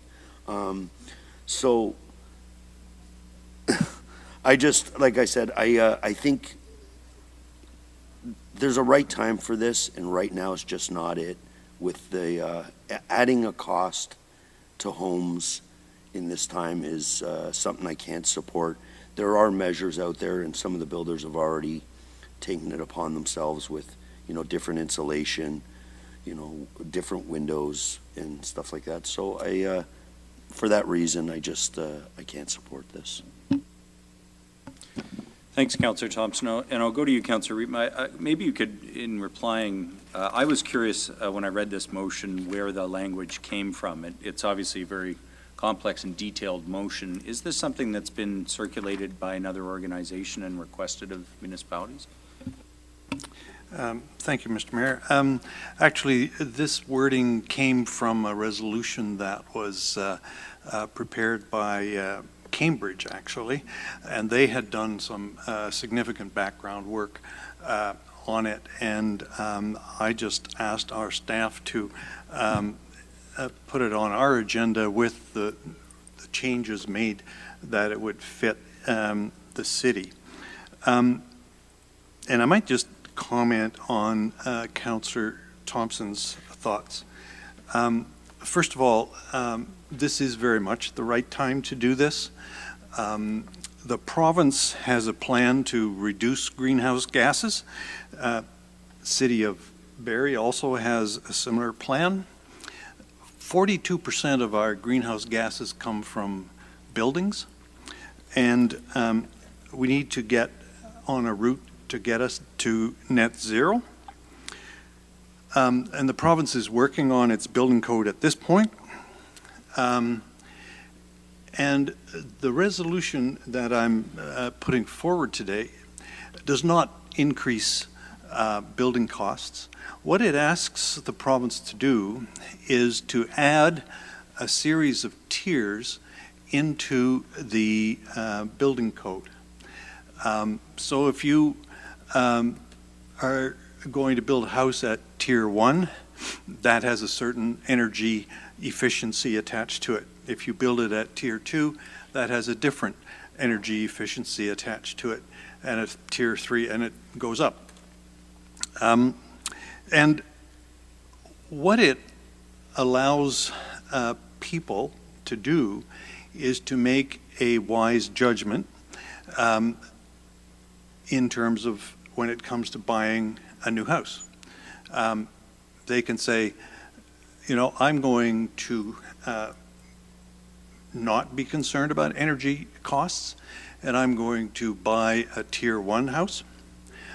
Or someone could say, you know, the difference between a tier 1 and a tier 2 is X dollars, and I'm prepared to pay that because I want to have a better house. So it leaves the choice in the customer's hands, and I think that it is a route whereby we can approach our government and ask them to include this in the building code. It is part of the national building code, and we're hoping that it would be included in the Ontario building code. Might remind you that just a few weeks ago we asked the province to add provision for hurricane strengthening for houses, and that happens as a result of climate change. And what we're doing in this resolution is more of a preventative measure, so that we're saying let's see if we can reduce our greenhouse gases with this kind of mechanism and prevent future hurricanes. So I'm going to ask you to support this initiative, and I agree with Councillor Thompson. I don't know how many dollars we've spent on stamps writing to different ministers and the province. We've done that a few times, but I do think that notwithstanding the cost of stamps, we should be pushing this forward so that the province hears our voice. Thanks. Okay, thanks, Councillor Reba. Others on the motion that's on the floor? Councillor Morales? Thank you, Mayor Lehman. I had to take a deep breath for this one. As Councillor Thompson said, we just spent 3 hours talking about housing, affordable housing, attainable housing, emergency housing. In recent months, I've had a chance, you know, with COVID going away, talking to more of my residents, either over the phone or face-to-face, and they're telling me there are people that have been renovated in the last 2 years of COVID and have hopped from rental to rental to rental. This is a reality. The idea that this motion doesn't actually require an increase just for them to be tiered, I'm reading paragraph 2. That council requests the province to adopt a more ambitious tier of the draft currently proposed as minimum energy. That's a lot of fancy words for saying move up the minimum requirement, therefore increasing the cost. Now let's speak specifics to what the item for discussion speaks to.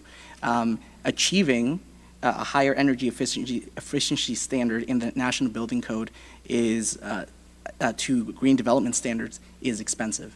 Hurricane straps, I've actually met with the industry. The hurricane straps cost about $100. Some will round it up and say $300, some will round it down and say $80. It's about $100. You can buy them at Home Depot. When I, a couple of years ago, brought forward the policy to require new home builders to do the rough-in for the electrical charging stations in garages, that was about $500. Some people would say $800, some people said they could do it for $300. So I actually costed out those initiatives, and the hurricane straps, if that's being used as an example, we're talking about hundreds. These are thousands of dollars. And when development charges have been going up and been revised, when you have building costs, as Councillor McCann said a couple of weeks ago, don't think they're that high, but they definitely have gone up significantly. When you have labor shortages, achieving this at this time is the wrong way to go. What's the right way to go? The Government of Canada, a couple weeks ago, announced the Canada Greener Home Loans program, offering up to $40,000 home loans to people who want to retrofit and make their homes energy efficient. Incentives during a time of labor shortages and increased costs is the time to go.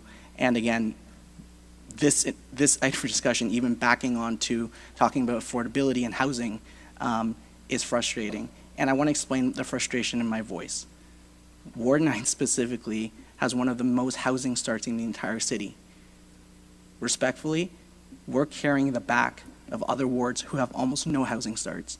And once again, objectively speaking, Ward 1 has almost no housing starts, period. Some have been approved, no housing starts. So when I look at a motion like this about adding higher costs into thousands and thousands and no explanation as to, I had a conversation with the developer and they said it would only be 2,000 and they're going to absorb it, which I didn't hear, it is frustrating. So no surprise, I'm not going to be supporting this. And I think the incentive model that the federal government is doing is effective. And if we can somehow develop an incentive model at the municipal level to match that, let's have that conversation. Okay, Councillor McCann, go ahead. Thank you, Mayor Lehman, and thank you, Councillor Morales, for the good work the village is doing in Ward 9. But I have a conflict on this item as I have a renewable energy company and I do installation windows. So therefore, I will be opting out. Thank you. Madam Clerk, has Councillor McCann's conflict been recorded? Yes, Mayor Lehman, it has. Okay. Just like to remind members of General Committee that we do have a council agenda following this meeting, which will take a little time in between meetings before we can start. So I would like to bring this matter to a vote and bring General Committee to a conclusion as soon as possible. Councillor Kungl, go ahead. Thank you, Mayor Lehman. I'll be brief. I guess in looking at the motion and the conversation to date, and appreciating that we've got AMO conference coming up, where we may be able to have a very direct conversation with representatives provincially about the impact of this and how it's being received. I guess my first question is to the clerk. Ms. Cook, do we have city building returning in the fall after our summer break? Through you, Mayor Lehman, to Councillor Kungl, there currently is no reference committees scheduled in September. Thank you for that clarification. I guess I was, if there was a meeting and if there was an interest by Councillor Rietma to pause this, then I was thinking maybe it would be better to have a conversation at AMO and then bring it back to a deferral motion to city building for broader conversation and information that might be helpful. So just comments at this time, but I do appreciate maybe we don't have the full picture for all of us around the impact or other opportunities related to this.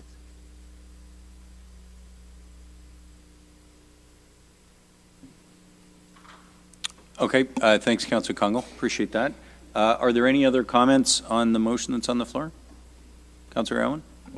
Just very quickly, I'm fully supportive. There's no affordable housing on an unlivable planet, and if we think the expense of mitigating climate change is a lot, wait until the expense of climate destruction. Thanks, Councillor Owen. Any other comments on the motion that's on the floor? Councillor Jim Harris? Thank you, Manny. I'll be quick. Just maybe a question through you to the mover. Have you spoken to either of the MPPs about this? No, I haven't. Thank you. Well, with that noted in tonight's conversation, we've had lots of comment about the value of communication and advocacy and working with other levels of government. So with that alone, and knowing that we just passed on consent some governance-related matters to improve items for discussion, I will not support this, and I would encourage that we speak to our MPPs about this. Thank you. Thanks, Councillor Harris. Any other comments on the motion that's on the floor?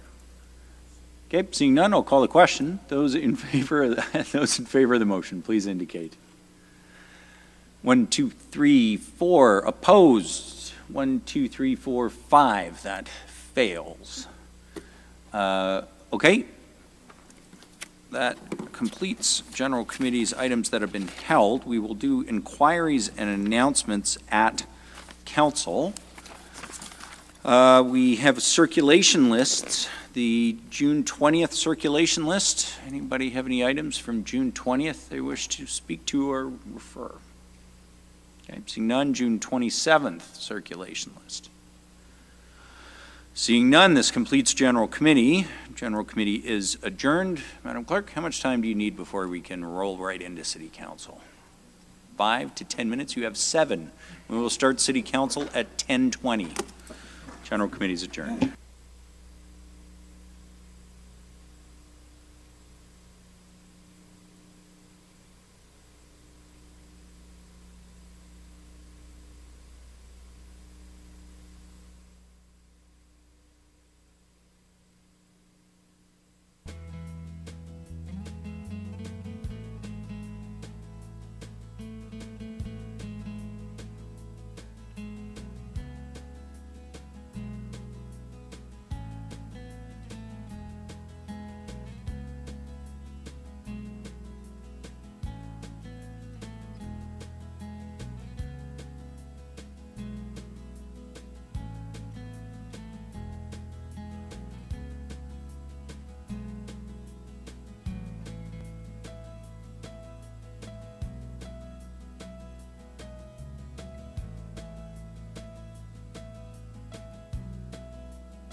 Okay, folks, we're going to get started in one more minute.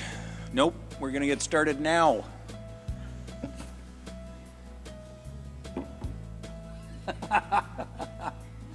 Surprise.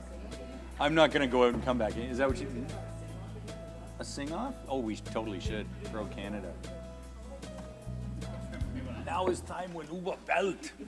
I'm going to sing it in like an Arnold accent. Just make it really weird.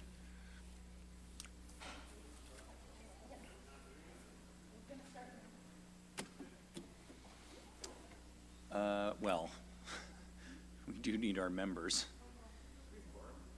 We do have quorum. I know, Tom.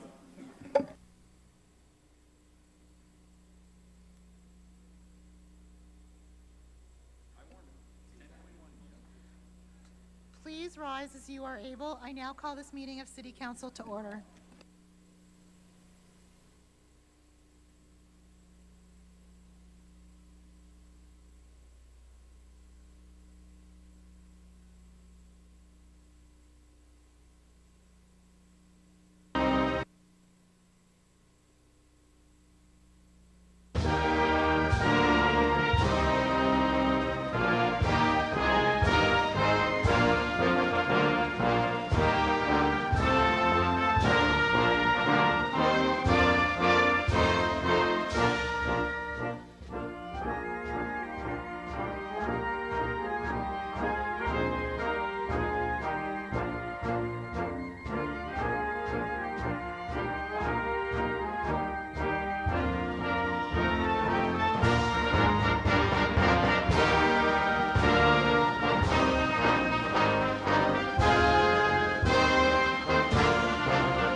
Acknowledge that this meeting is taking place on the traditional land of the Anishinaabe people. The Anishinaabe include the Odawa, Ojibwe, and Potawatomi nations, collectively known as the Three Fires Confederacy. We're dedicated to honoring Indigenous history and culture and moving forward in the spirit of reconciliation and respect with all First Nations, Métis, and Inuit people. You may be seated. Tonight's City Council meeting is being held with members of Council, the Executive Management Team, and the Clerk in the Council chambers. There are members, Councillor Kungle is joining us remotely, and members of the Senior Leadership Team and other staff who are available to answer questions. Some are in person, and a few others are available via video conference, should we need. Members of Council, the first business item is confirmation of the minutes. The minutes of the City Council meeting that was held last week, June 20th, have been circulated. Are there any corrections to the minutes? Seeing none, the minutes are adopted as printed and circulated. Okay. Now, tonight, we do have the opportunity for deputations on the committee reports. There are a number of committee reports on tonight's agenda. That includes the Planning Committee reports from June 14th and the 21st, as well as the General Committee meeting that we just held. And so while I don't normally do this, I will call to see if there's anybody in the audience who would like to make a deputation on any of the matters in any of those committee reports, including the earlier General Committee. Okay. Seeing none, Madam Clerk, did we receive any requests for any emergency deputation requests for tonight's meeting? No, Mayor Lehman, we have not. Okay, then we will proceed with the committee reports. We do have a presentation on the agenda a little bit later, members of council, so I'll just remind you of that. Deputy Mayor Ward, I believe you have the committee report motions. I do. Make sure I get the right one. There's a lot of them. First, right? That's right. Okay, moved by myself, seconded by Councillor Thompson, that Planning Committee report dated June 14th, 2022 is circulated to be received. It's moved by Deputy Mayor Ward, seconded by Councillor Thompson, that the Planning Committee report dated June 14th, 2022 as circulated to be received. Sorry. So this is to receive the Planning Committee report from June 14th, and as a reminder, that was 3 public meetings. So all you're doing is receiving the report on those 3 public meetings. Comments or questions? Seeing none, those in favor of this motion? Anybody opposed? None. That carries unanimously. Planning Committee report from the next week, June 21st. Moved by myself, seconded by Councillor Thompson, that the Planning Committee report dated June 21st, 2022, as circulated, be received.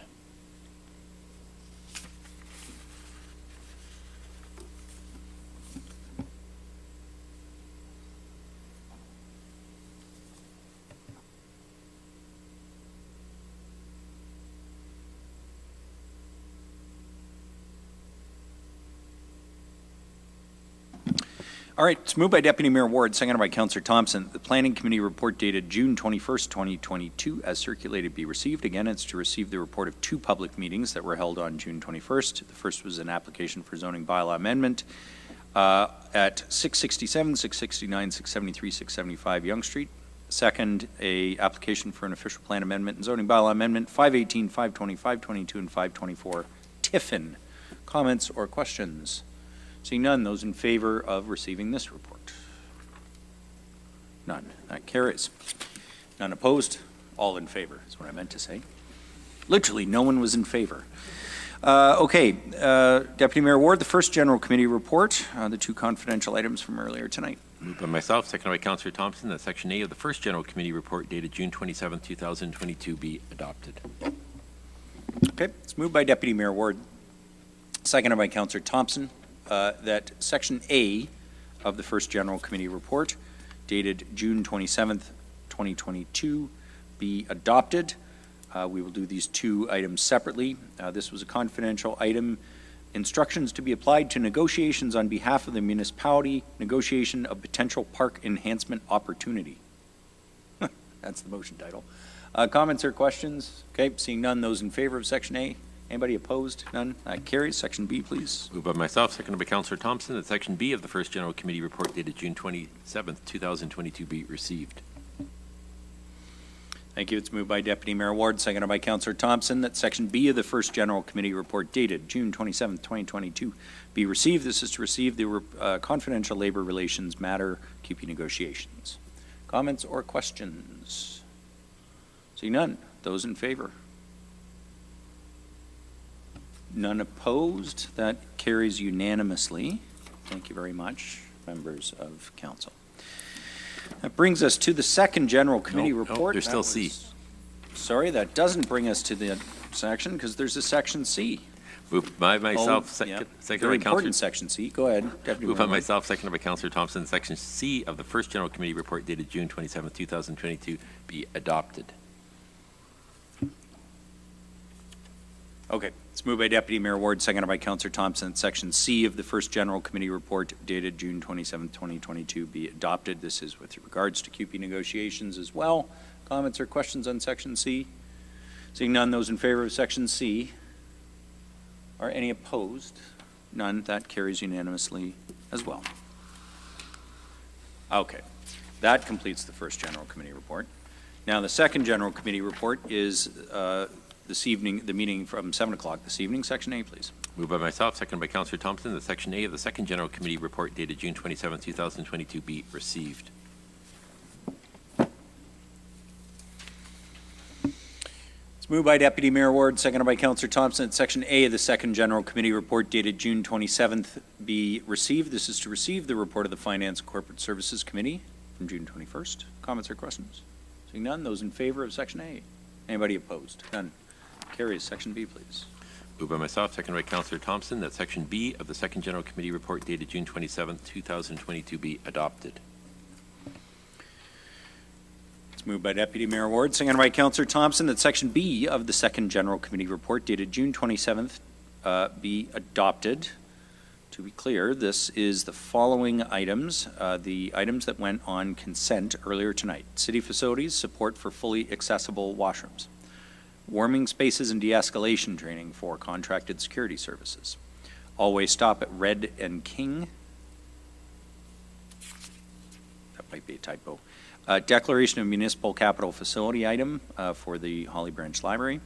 Veterans Drive New Trunk Water Main and the expansion of Veterans Drive, 2022 to 2026 Council Technology Services, the Georgian Theatre Usage Agreement, and then the items for discussion that were carried on consent. The LSRA authority for the agreement with the airport, my motion on items for discussion, considerations for the next term of council, Councillor Harvey's motion naming a park in recognition of Will Dwyer, the three-way stop at Cumming and Stapleton, and promoting biodiversity yard naturalization. Those are all the consent items.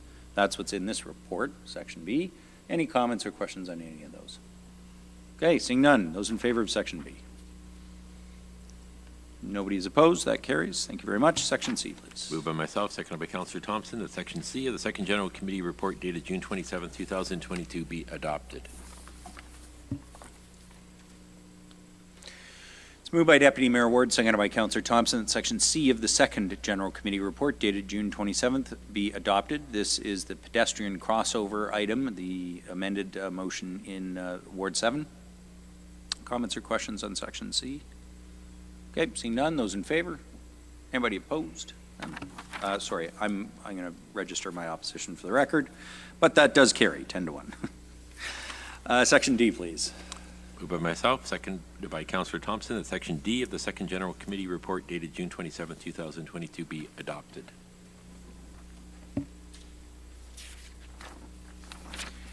It's moved by Deputy Mayor Ward, seconded by Councillor Thompson. Section D of the Second General Committee report dated June 27th be adopted. This is the item as amended regarding encampments. Comments or questions?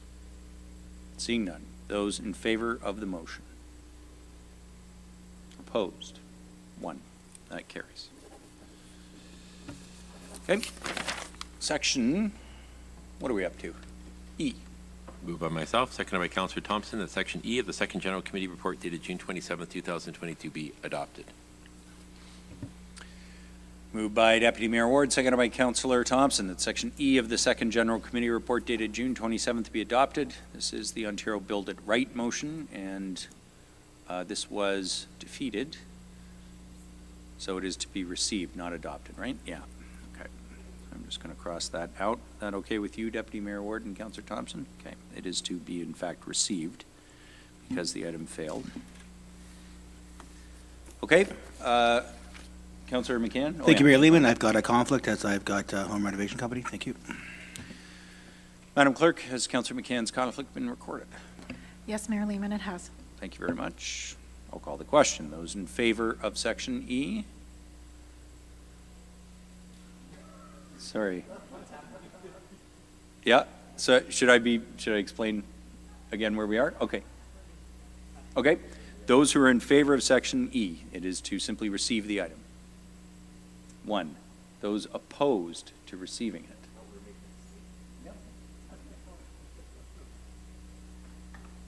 Okay, cool. Madam Clerk, if Council does not receive a motion, what's the outcome? Through you, Mayor Lehman, it's just recorded as lost in the minutes. Okay, cool. So that item is lost for what it's worth. Section F, is there a Section F? Okay. I get that a bunch of you wanted to vote against voting it down, so that's why you voted for not receiving it. It still loses, right? So anyway, it's just a little confused there, but cool. That completes the committee reports for this evening on a bit of an odd note. We will now move on to the direct motions, and we do have 2 direct motions without notice. Councillor Gary Harvey, go ahead.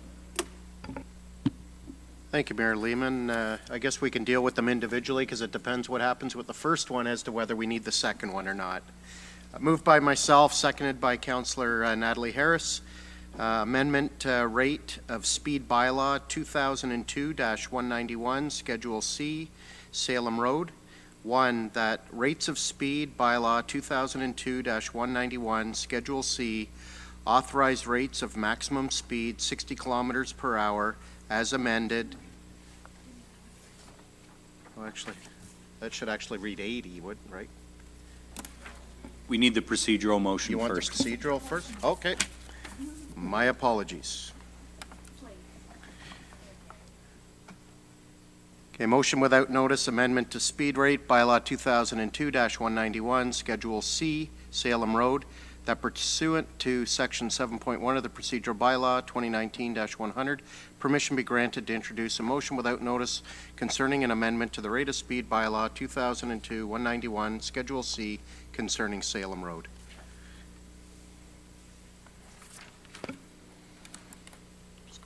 It's moved by Councillor Gary Harvey, seconded by Councillor Natalie Harris, that pursuant to section 7.1 of the procedural bylaw, permission be granted to introduce a motion without notice concerning an amendment to the rate of speed bylaw 2002-191, Schedule C, concerning Salem Road. Does require 2/3 majority for a motion without notice.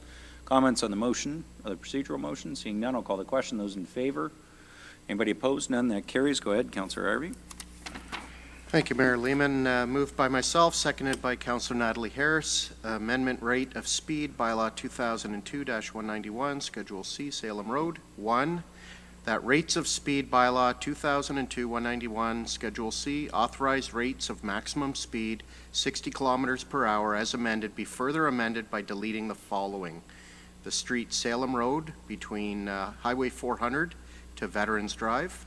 2, that rates of speed, bylaw 2002-191, Schedule C, authorized rates of maximum speed 60 kilometers per hour as amended be further amended by adding the following. Salem Road, from Salem Road to, or actually no, street is Salem Road from Highway 400 to the city limit. Okay. The direct motion is moved by Councillor Harvey, seconded by Councillor Natalie Harris, that the rate of speed bylaw be amended by deleting the following: Salem Road from 400 to Veterans Drive, and that and that be replaced with Salem Road from Highway 400 to the city limit. There we are. Go ahead, Councillor Harvey, on the direct motion. Thank you, Mayor Lehman. Just due to the timing of this issue being brought to my attention by a few residents, it had to be a direct motion just due to the timing. This area on Salem Road has become extremely busy all of a sudden, and it's to do with the expansion and construction going on in the Salem lands down off of McKay Road. They've seen an extreme volume of dump trucks and additional cars due to the road closure that actually starts right at the corner of Veterans and Salem. So those that are missing the detour signs at Mapleview are ending up on Salem. Part of this roadway is 80 kilometers an hour. Through that 80 zone, it actually still includes a couple of residential homes along with a dance studio in the area before it actually finally hits 60 kilometers an hour just before you hit the last 10 houses before you get to Essa Road. So this motion would actually change all of Salem Road to 60 kilometers an hour. Just to give you an idea of the volume that they're dealing with right now, I spent 15 minutes on the street because I only needed to spend 15 there this afternoon before I saw how bad it was. In those 15 minutes, 17 dump trucks went by along with almost as many cars. Not to say that they were speeding, however, they weren't exactly doing 60 kilometers an hour. And when you start doing that volume, even if we were to lessen it down to 1 dump truck per minute opposed to the 17 and 15 minutes, over an 8-hour period, that's 480 dump trucks going on this road either direction. And that's not quite what this road was designed for. And it's, I think it's critical that we slow this down to the 60 kilometers an hour in light of the residential and especially the dance studio that's in the area. Okay, thanks, Councillor Harvey. Any other comments on the direct motion? Seeing none, I'll call the question. Those in favor of the direct motion? Is anyone opposed? None. That carries unanimously. We have a second direct motion without notice proposed tonight. Councillor Aylwin, you've got this one. Moved by myself, seconded by Deputy Mayor Barrie Ward, that pursuant to section 7.1 of the procedural bylaw, permission be granted to introduce a motion without notice concerning the Barrie Transit Routes 2, 3, 4, and 7 reinstatement of 30-minute service levels.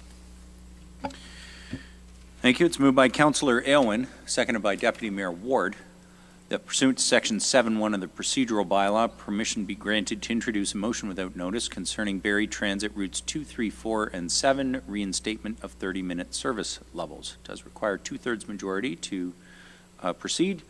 Any comments or questions on the procedural motion? Seeing none, those in favor of the procedural motion?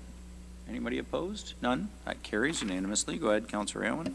Moved by myself, seconded by Deputy Mayor Barrie Ward, that Barrie Transit Routes 2, 3, 4, and 7 be reinstated to a 30-minute service level at a cost of $450,000 to be funded from the Provincial Gas Tax Reserve for 2022. Okay, we have a direct motion from Councillor Aylwin, seconded by the Deputy Mayor, that Barrie Transit Routes 2, 3, 4, and 7 be reinstated to a 30-minute service level at a cost of $450,000 to be funded from the Provincial Gas Tax Reserve for 2022. Would you care to speak to that, Councillor Aylwin? Yes, I'll keep it brief. There are a number of reasons why I feel like this is important. The first is the overarching issue of the climate emergency we find ourselves in. I think at this time we need to be doing everything we can to invest in transit. We should be investing more in transit, not actually cutting back service. Secondly, we're facing extremely high gas prices. And I think there's one really good thing we can do to support our residents is provide an alternative to private vehicles through transit. Third, we're facing an affordability crisis, and we know that cutting transit service will hurt working people who rely on transit to get to work the most. So I think for those reasons, and with the funding coming from the Provincial Gas Tax Reserve, I think it should be a slam dunk, and I hope Council will support it. Thanks, Councillor Owen. Just a couple of questions to Mr. Forsyth. Are these the only routes that are currently on reduced service? Yes, that's correct. Okay. So this would restore us to full pre-pandemic service levels? Yes, that's correct. Okay. If provincial gas tax used to be, just remind me if it still is, because I don't know if it's changed with COVID, it used to be based on ridership. So if your ridership is higher, you end up receiving more provincial gas tax funding. Is that going to be the case next year, 2023? Yes, that's correct. The provincial gas tax calculation is a 30-70 split, so it's 30% population and 70%. 70% ridership, that's what I thought. Okay, so if this higher service level does result in increased ridership, because there is a relationship between service level and ridership, I mean, who knows how much will come back, but it could result in increased provincial gas tax funding next year that may offset some of the cost. Yes, it is possible. There is a few things with the provincial gas tax funding envelope that we're waiting to hear on for next year. Normally that envelope is funded by 2 cents per liter at the pumps, and through COVID, we know that there has been less fuel used throughout COVID. However, the government the provincial government has kept us whole and kept our funding levels equal to the pre-COVID levels. Yeah. But at some point that might stop. So we may see a decrease, but it's not because of the ridership / population mix. It would probably be because they're not going to fund as much as they had in the past because they're not collecting as much. Well, they're not. There's not as much gas being sold, but the percentage on the HST, they're collecting a fortune more. So it'd be interesting to see whether they choose to take that out, if you will, on the provincial gas tax funding or not. The 2 cents is the same. Yeah, I take your point. Right, yeah. Last question. Traditionally in the summer, our ridership drops and rises quite substantially in September due to the return to school of high school and college students. Do you anticipate the same pattern this year? We do anticipate that. However, I would say the 85% we shared in the ridership is based on summer ridership. Sorry? It is based on summer ridership pre-COVID. So, for example, on a typical weekday summer pre-COVID, we would see 10,500 trips, give or take. In the fall and winter, it would be probably up around 12,000 at pre-COVID. And we're currently at about 9,000 per week. Right, okay. Weekday, sorry. Per week. If this motion passes, when would you anticipate returning to full service? We would probably return. We'd have to work with our contractor because there's a few things we have to get in place, but it would either be late August or early September. Okay, so it would actually not occur until roughly the point at which ridership naturally increases anyway. Okay, thanks for that. Comments, questions on the direct motion? Councillor Thompson? Thanks, Mayor Lehman. Just a question to Mr. Forsyth, through you. is there any concerns on staff with like next year's budget and stuff? I know there's some things changing with our provider. So is there any alarms going off that this may cost more? And excuse my back to you. Through you, Mayor Lehman, to Councillor Thompson. Yeah, that is one of the reasons that we had brought this forward to council was with inflationary at probably an all-time high and fuel prices basically doubling. We are projecting a significant increase in our budget for next year. And considering the budget deliberations are in February, by the time we did get direction from council and needed another couple months to implement those changes, we'd be looking at a partial year where we'd actually be able to realize those savings. So for example, if council was to instruct us to reduce service again at next year's budget deliberation, we might be suggesting the same routes to reduce, and I think it would be far more disruptive to the ridership to add routes for 5-6 months and then have to take it away if that's the direction we receive from council.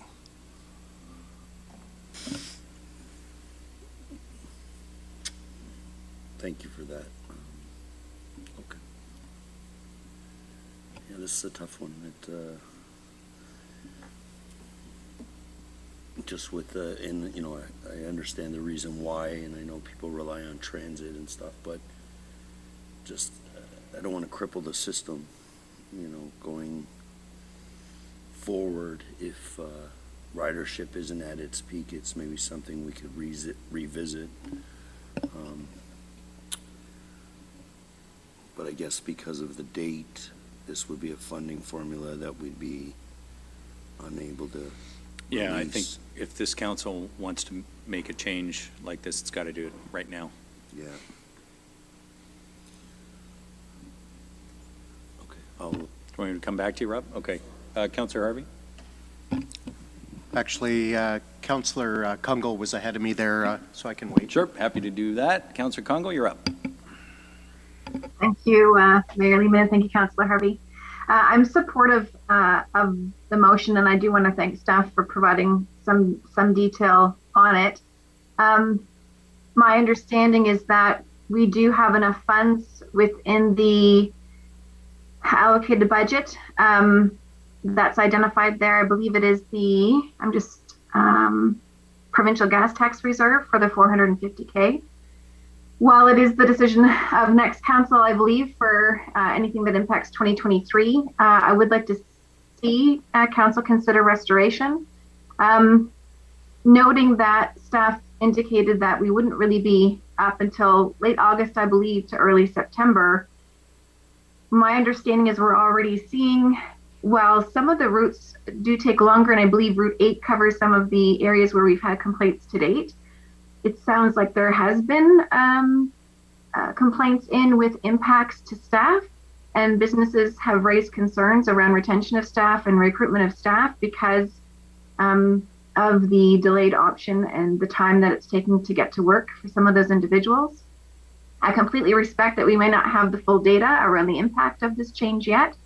I would be welcome to kind of see that before the 2023 deliberations occur, but I think for 2022, even noting that we've got kind of a break in the service to resume until the fall, that we consider that, I think, from an impact and for promotion around some of our strategies tied to active transportation.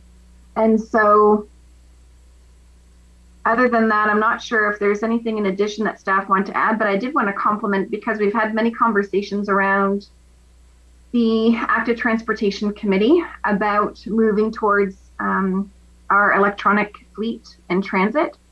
I'm aware of some of the considerations staff have already looked at, and my understanding is that staff have been working diligently with the federal government on an application through the Zero Emissions Transit Fund and are hopeful to hear soon on whether or not we're successful. So I don't believe we have any reasonable or viable or cost-effective alternatives, and this wouldn't necessarily look to an alternative to speed up onboarding some of our electric bus fleet in the meantime. So I am supportive of at least the 2022 routes being resumed to the 30-minute time frame by fall. Thanks, Councillor Kungle. I have Councillor Harvey next. Thank you, Mayor Lehman. Question for staff. Actually, Councillor Kungle just mentioned about businesses highlighting the fact that they're having issues recruiting. Do we have a rough idea of how many businesses have reached out to staff in regards to this particular issue?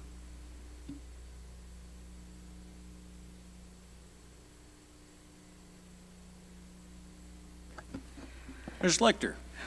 Through you, Mayor Lehman, to Councillor Harvey. There is certainly one that I can speak to for sure. I can also say through some of our historical business retention, it has been brought up as an item. I do make reference to it in my presentation, but I would need to, in all honesty, speak to my team around the specific and if it's still an issue. Okay, great. Thanks. And a follow-up, and this one's probably more directed for Mr. Forsyth. I know right now it's 30 minutes or an hour. Is it feasible to go halfway and have these 4 runs in question at a 45-minute interval instead of half an hour or an hour? Through you, Mayor Lehman, to Councillor Harvey. It would probably be possible for the one route. So for example, right now we basically have 5 buses out of service in comparison to pre-COVID levels, 2 on 7, 1 on 2, 1 on 3, 1 on 4. So if we put 1 back on 7 as opposed to 2, it would cut it to probably, I'd have to talk to our planners to confirm, but probably to about 45 minutes. But the other ones, it's basically you put a bus on and do it, or you don't, and we would have to we would basically have to pay for that bus to be in service, whether it's running a 45-minute headway or be able to run at a 30-minute headway. Okay, great, thanks. So obviously it's either all or nothing, essentially, if it's only one run that could benefit from that. I guess I'll wait and see what my other colleagues have to say about this. It is a tough one. I guess the other issue I know it's been raised about saving greenhouse gases and stuff, but I also don't want to have extra buses driving around that are going to potentially be empty or carrying only 1 or 2 people. And obviously people have managed for a period of time, and I know at least one employer that raised some concerns because they are in my ward. However, they couldn't really supply a lot of specifics to assist staff in trying to solve the problem, unfortunately. So I'll leave my comments at that and see what my colleagues have to say.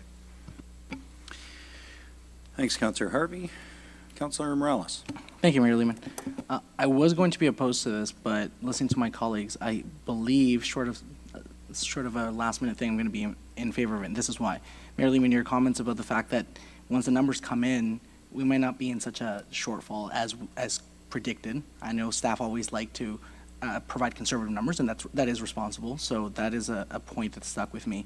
And Councillor Alwyn's, your points, the sustainability point, the environmental factor, but it kind of was touched on by Councillor Kungle a bit and Ms. Schlitzer. And actually, I took a peek here at your PowerPoint later. Page 17 was transfer for shift workers. When you're a driver and you have a car and gas goes up, it's annoying. Maybe you drive less. When you don't have a car, you don't have a choice. You're really impacting people who don't have choices, and they're relying this. Sure, there are some people that take the bus because they want to, and maybe have a car, but you're really impacting people who depend on this, not just for lifestyle, but for jobs. And we're working, all of us have seen in headlines saying people have a hard time filling jobs in Simcoe County. People have a hard time filling jobs in Barrie. People are having a hard time filling jobs in downtown Barrie. And the kind of people who are going to these jobs likely, I don't have numbers, but have a higher propensity to depend on transit. So that hour to half an hour might make a difference. So I think we have the privilege to take that hit, or at least make that investment. They don't necessarily, because it might mean that they just don't make that job and they have to find a new job. So I'll be I'll be voting in favor of it, and I hope that our numbers, Mayor Lehman, aren't as large as we think they are.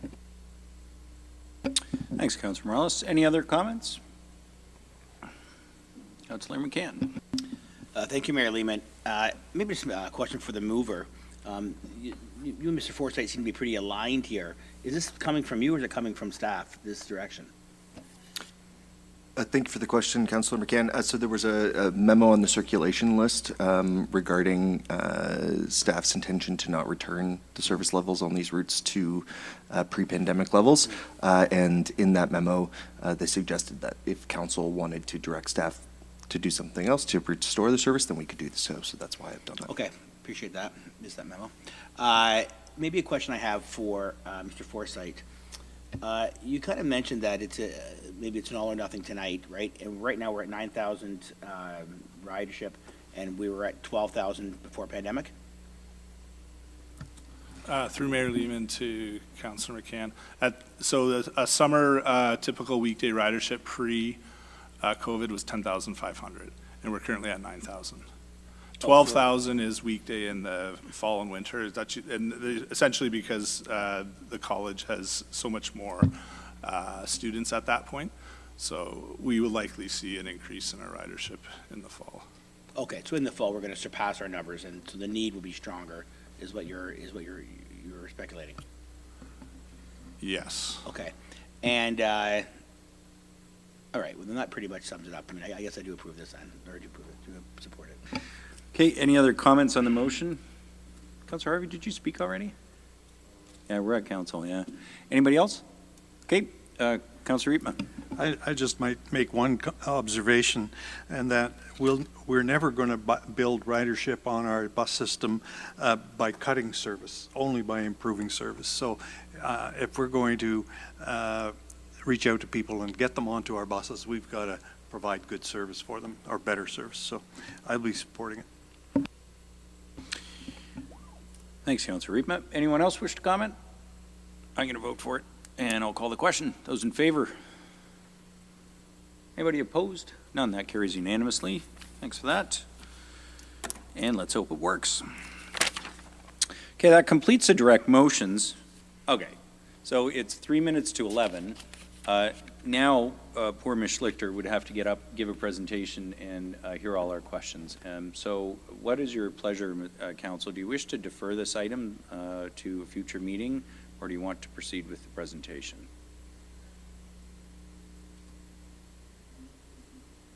I'm hearing defer. I will call a question, I guess, because I think I need to. When would the meeting be? When would the meeting be, roughly? Mr. Perez? Excuse me, Mayor Lehman. Council gave two pieces of direction related to the presentation and a written report, which was to follow within 60 days. So if council is going to defer the presentation, if we could get the deferral on the written report, that would be great as well. Thank you. Okay, yeah, I was not here for this motion, I don't think. So, council, I guess you're going to have to tell me what your pleasure is. The presentation is about 25 slides. We do have inquiries and announcements, but other than that, to be fair, it's just the bylaws. However, at this late hour, I guess I question whether or not council is going to be able to give it the full attention and do the questions and discussion that might result. Councilman McCann? Yeah, I'd be in support of hearing the presentation.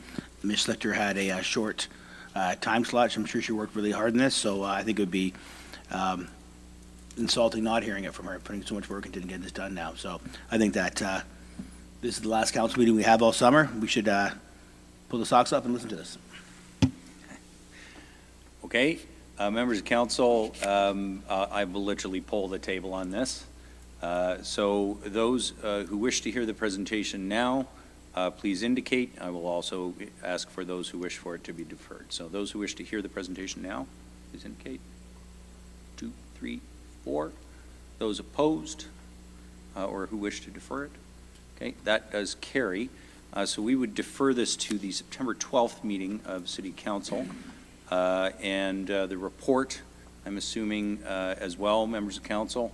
I know he's going to expect a written report over the summer anyway, since council is not meeting.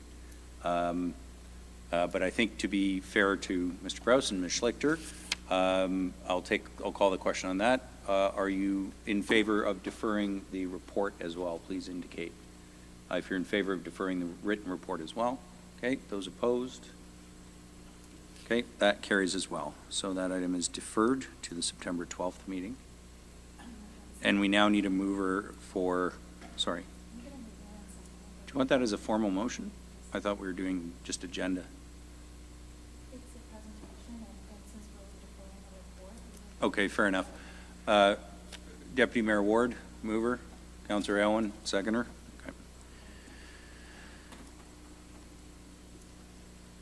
Okay.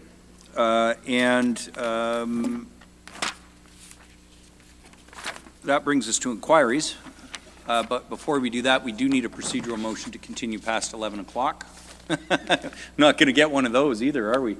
Moved by Councillor Morales, seconded by Councillor Aylwin. Those in favor of continuing past 11 o'clock? Those opposed to continuing past 11? 2, it still carries. We only have inquiries, announcements, and the bylaws, and we are going to need to pass those bylaws. There's quite a lot of them. Deputy Mayor Ward, do you have any inquiries of staff? Definitely not. Members of council, do you have any inquiries of staff? Okay, seeing none. Announcements. Deputy Mayor Ward, do you have any announcements? No. Members of council, any announcements? Councillor Aylwin. Just one quick one. I want to draw attention to a community event that's happening this Thursday at 6 p.m. Protect Reproductive Rights Canada. It's an opportunity to stand in solidarity with our American neighbors and say no to Canadian politicians supporting restrictions on abortions and reproductive rights. It begins at City Hall, right here on Collier Street, with a walk to Meridian Place. That's Thursday at 6 p.m. Okay. Thank you, Councillor Aylwin. Any other announcements? Okay, I have been given a raft of them. First of all, June 27th is Barrie Special Olympics Day in the city of Barrie. We did raise the Special Olympics flag. The Barrie Farmers Market will be mobile from 1 till 5 p.m. This is something that's been a long time coming. The Farmers Market will be at mobile locations on select days throughout the summer. June 30th at Heritage Park, July 21st at Centennial Park, August 11th at Heritage Park, and September 1st at Centennial Park. For information, you can visit barriefarmersmarket.ca. We will have temporary speed cushions installed in each ward of the city for the summer to help us slow down vehicles in areas where speeding concerns have been identified. City also has radar speed boards and permanent speed cushions as part of our traffic calming initiatives, and there will be more permanent cushions added this fall. You can see all the information on that at barrie.ca/traffic calming. Canada Day, the following city service changes will be in effect. Barrie Transit will run according to the regular Sunday schedule, but there will be service. Curbside collection will occur one day later throughout the rest of the week. That's next week. Friday, July 1st, the landfill is closed, reopens July 2nd, and yard waste is collected every other week opposite garbage collection week in July and August. You can see that online or through our mobile app, our new City of Barrie mobile app. Okay, this is a note that I've been asked to remind everyone of tonight as well. We provide safe drinking water, of course, to the community. The best way to ensure we have safe drinking water now and in the future is to protect it at its source. Remember, driveways are not the best place for washing cars. The soaps and detergents make their way into the stormwater system, which ultimately goes into Lake Simcoe. Please take your car to a car wash. Car washes are required to treat their wastewater before releasing it into the sewer. The city is also constructing a new booster pumper station that is for the water system at 164 Ann Street. The project's scheduled for construction in the spring of next year, but there is a public information center planned Wednesday, July 6th at 6:30 p.m.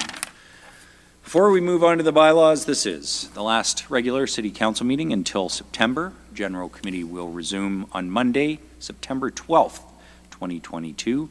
I wish everyone a happy and healthy summer and a well-deserved break, regardless of what you've done over the past several years. I imagine it has not been easy, and that certainly goes for so many people here at City Hall. Thank you to everyone out there for bearing with the last 2 years, and here's our best wishes from council for a summer that approaches normal, whatever that might be these days. Deputy Mayor Ward, the bylaws. Moved by myself, seconded by Councillor Thompson, that leave be granted, introduce the following bills, and these bills be read a first, second, and third time this day and finally passed. Bills 61, 62, 63, 64, 65, 66, 67, 68, 69, 70, 71, 72, 73, 74, and 75. Yeah, there are a number of them. Moved by Deputy Mayor Ward, seconded by Councillor Thompson, that leave be granted to introduce the following bills, and these bills be read a first, second, and third time this day and finally passed. Bills 61, 62, 63, 64, 65, 66, 67, 68, 69, 70, 71, 72, 73, 74, and 75. Comments or questions on the bylaws? Seeing none, those in favor of the bylaws? Any opposed? None. That carries. Go ahead, Deputy Mayor Moved Ward. by myself, seconded by Councillor Thompson, that leave be granted to introduce the following bill, and this bill be read a first, second, and third time this day and finally passed. Bill 76. It's moved by Deputy Mayor Ward, seconded by Councillor Thompson, that leave be granted to introduce the following bill, and this bill be read a first, second, and third time this day and finally passed. Bill 76. Comments or questions? Seeing none. Those in favor of Bill 76? Anybody opposed? None. That carries. Can I have a motion to adjourn? Councillor Thompson, seconded by Councillor Riepma. We are adjourned at 11.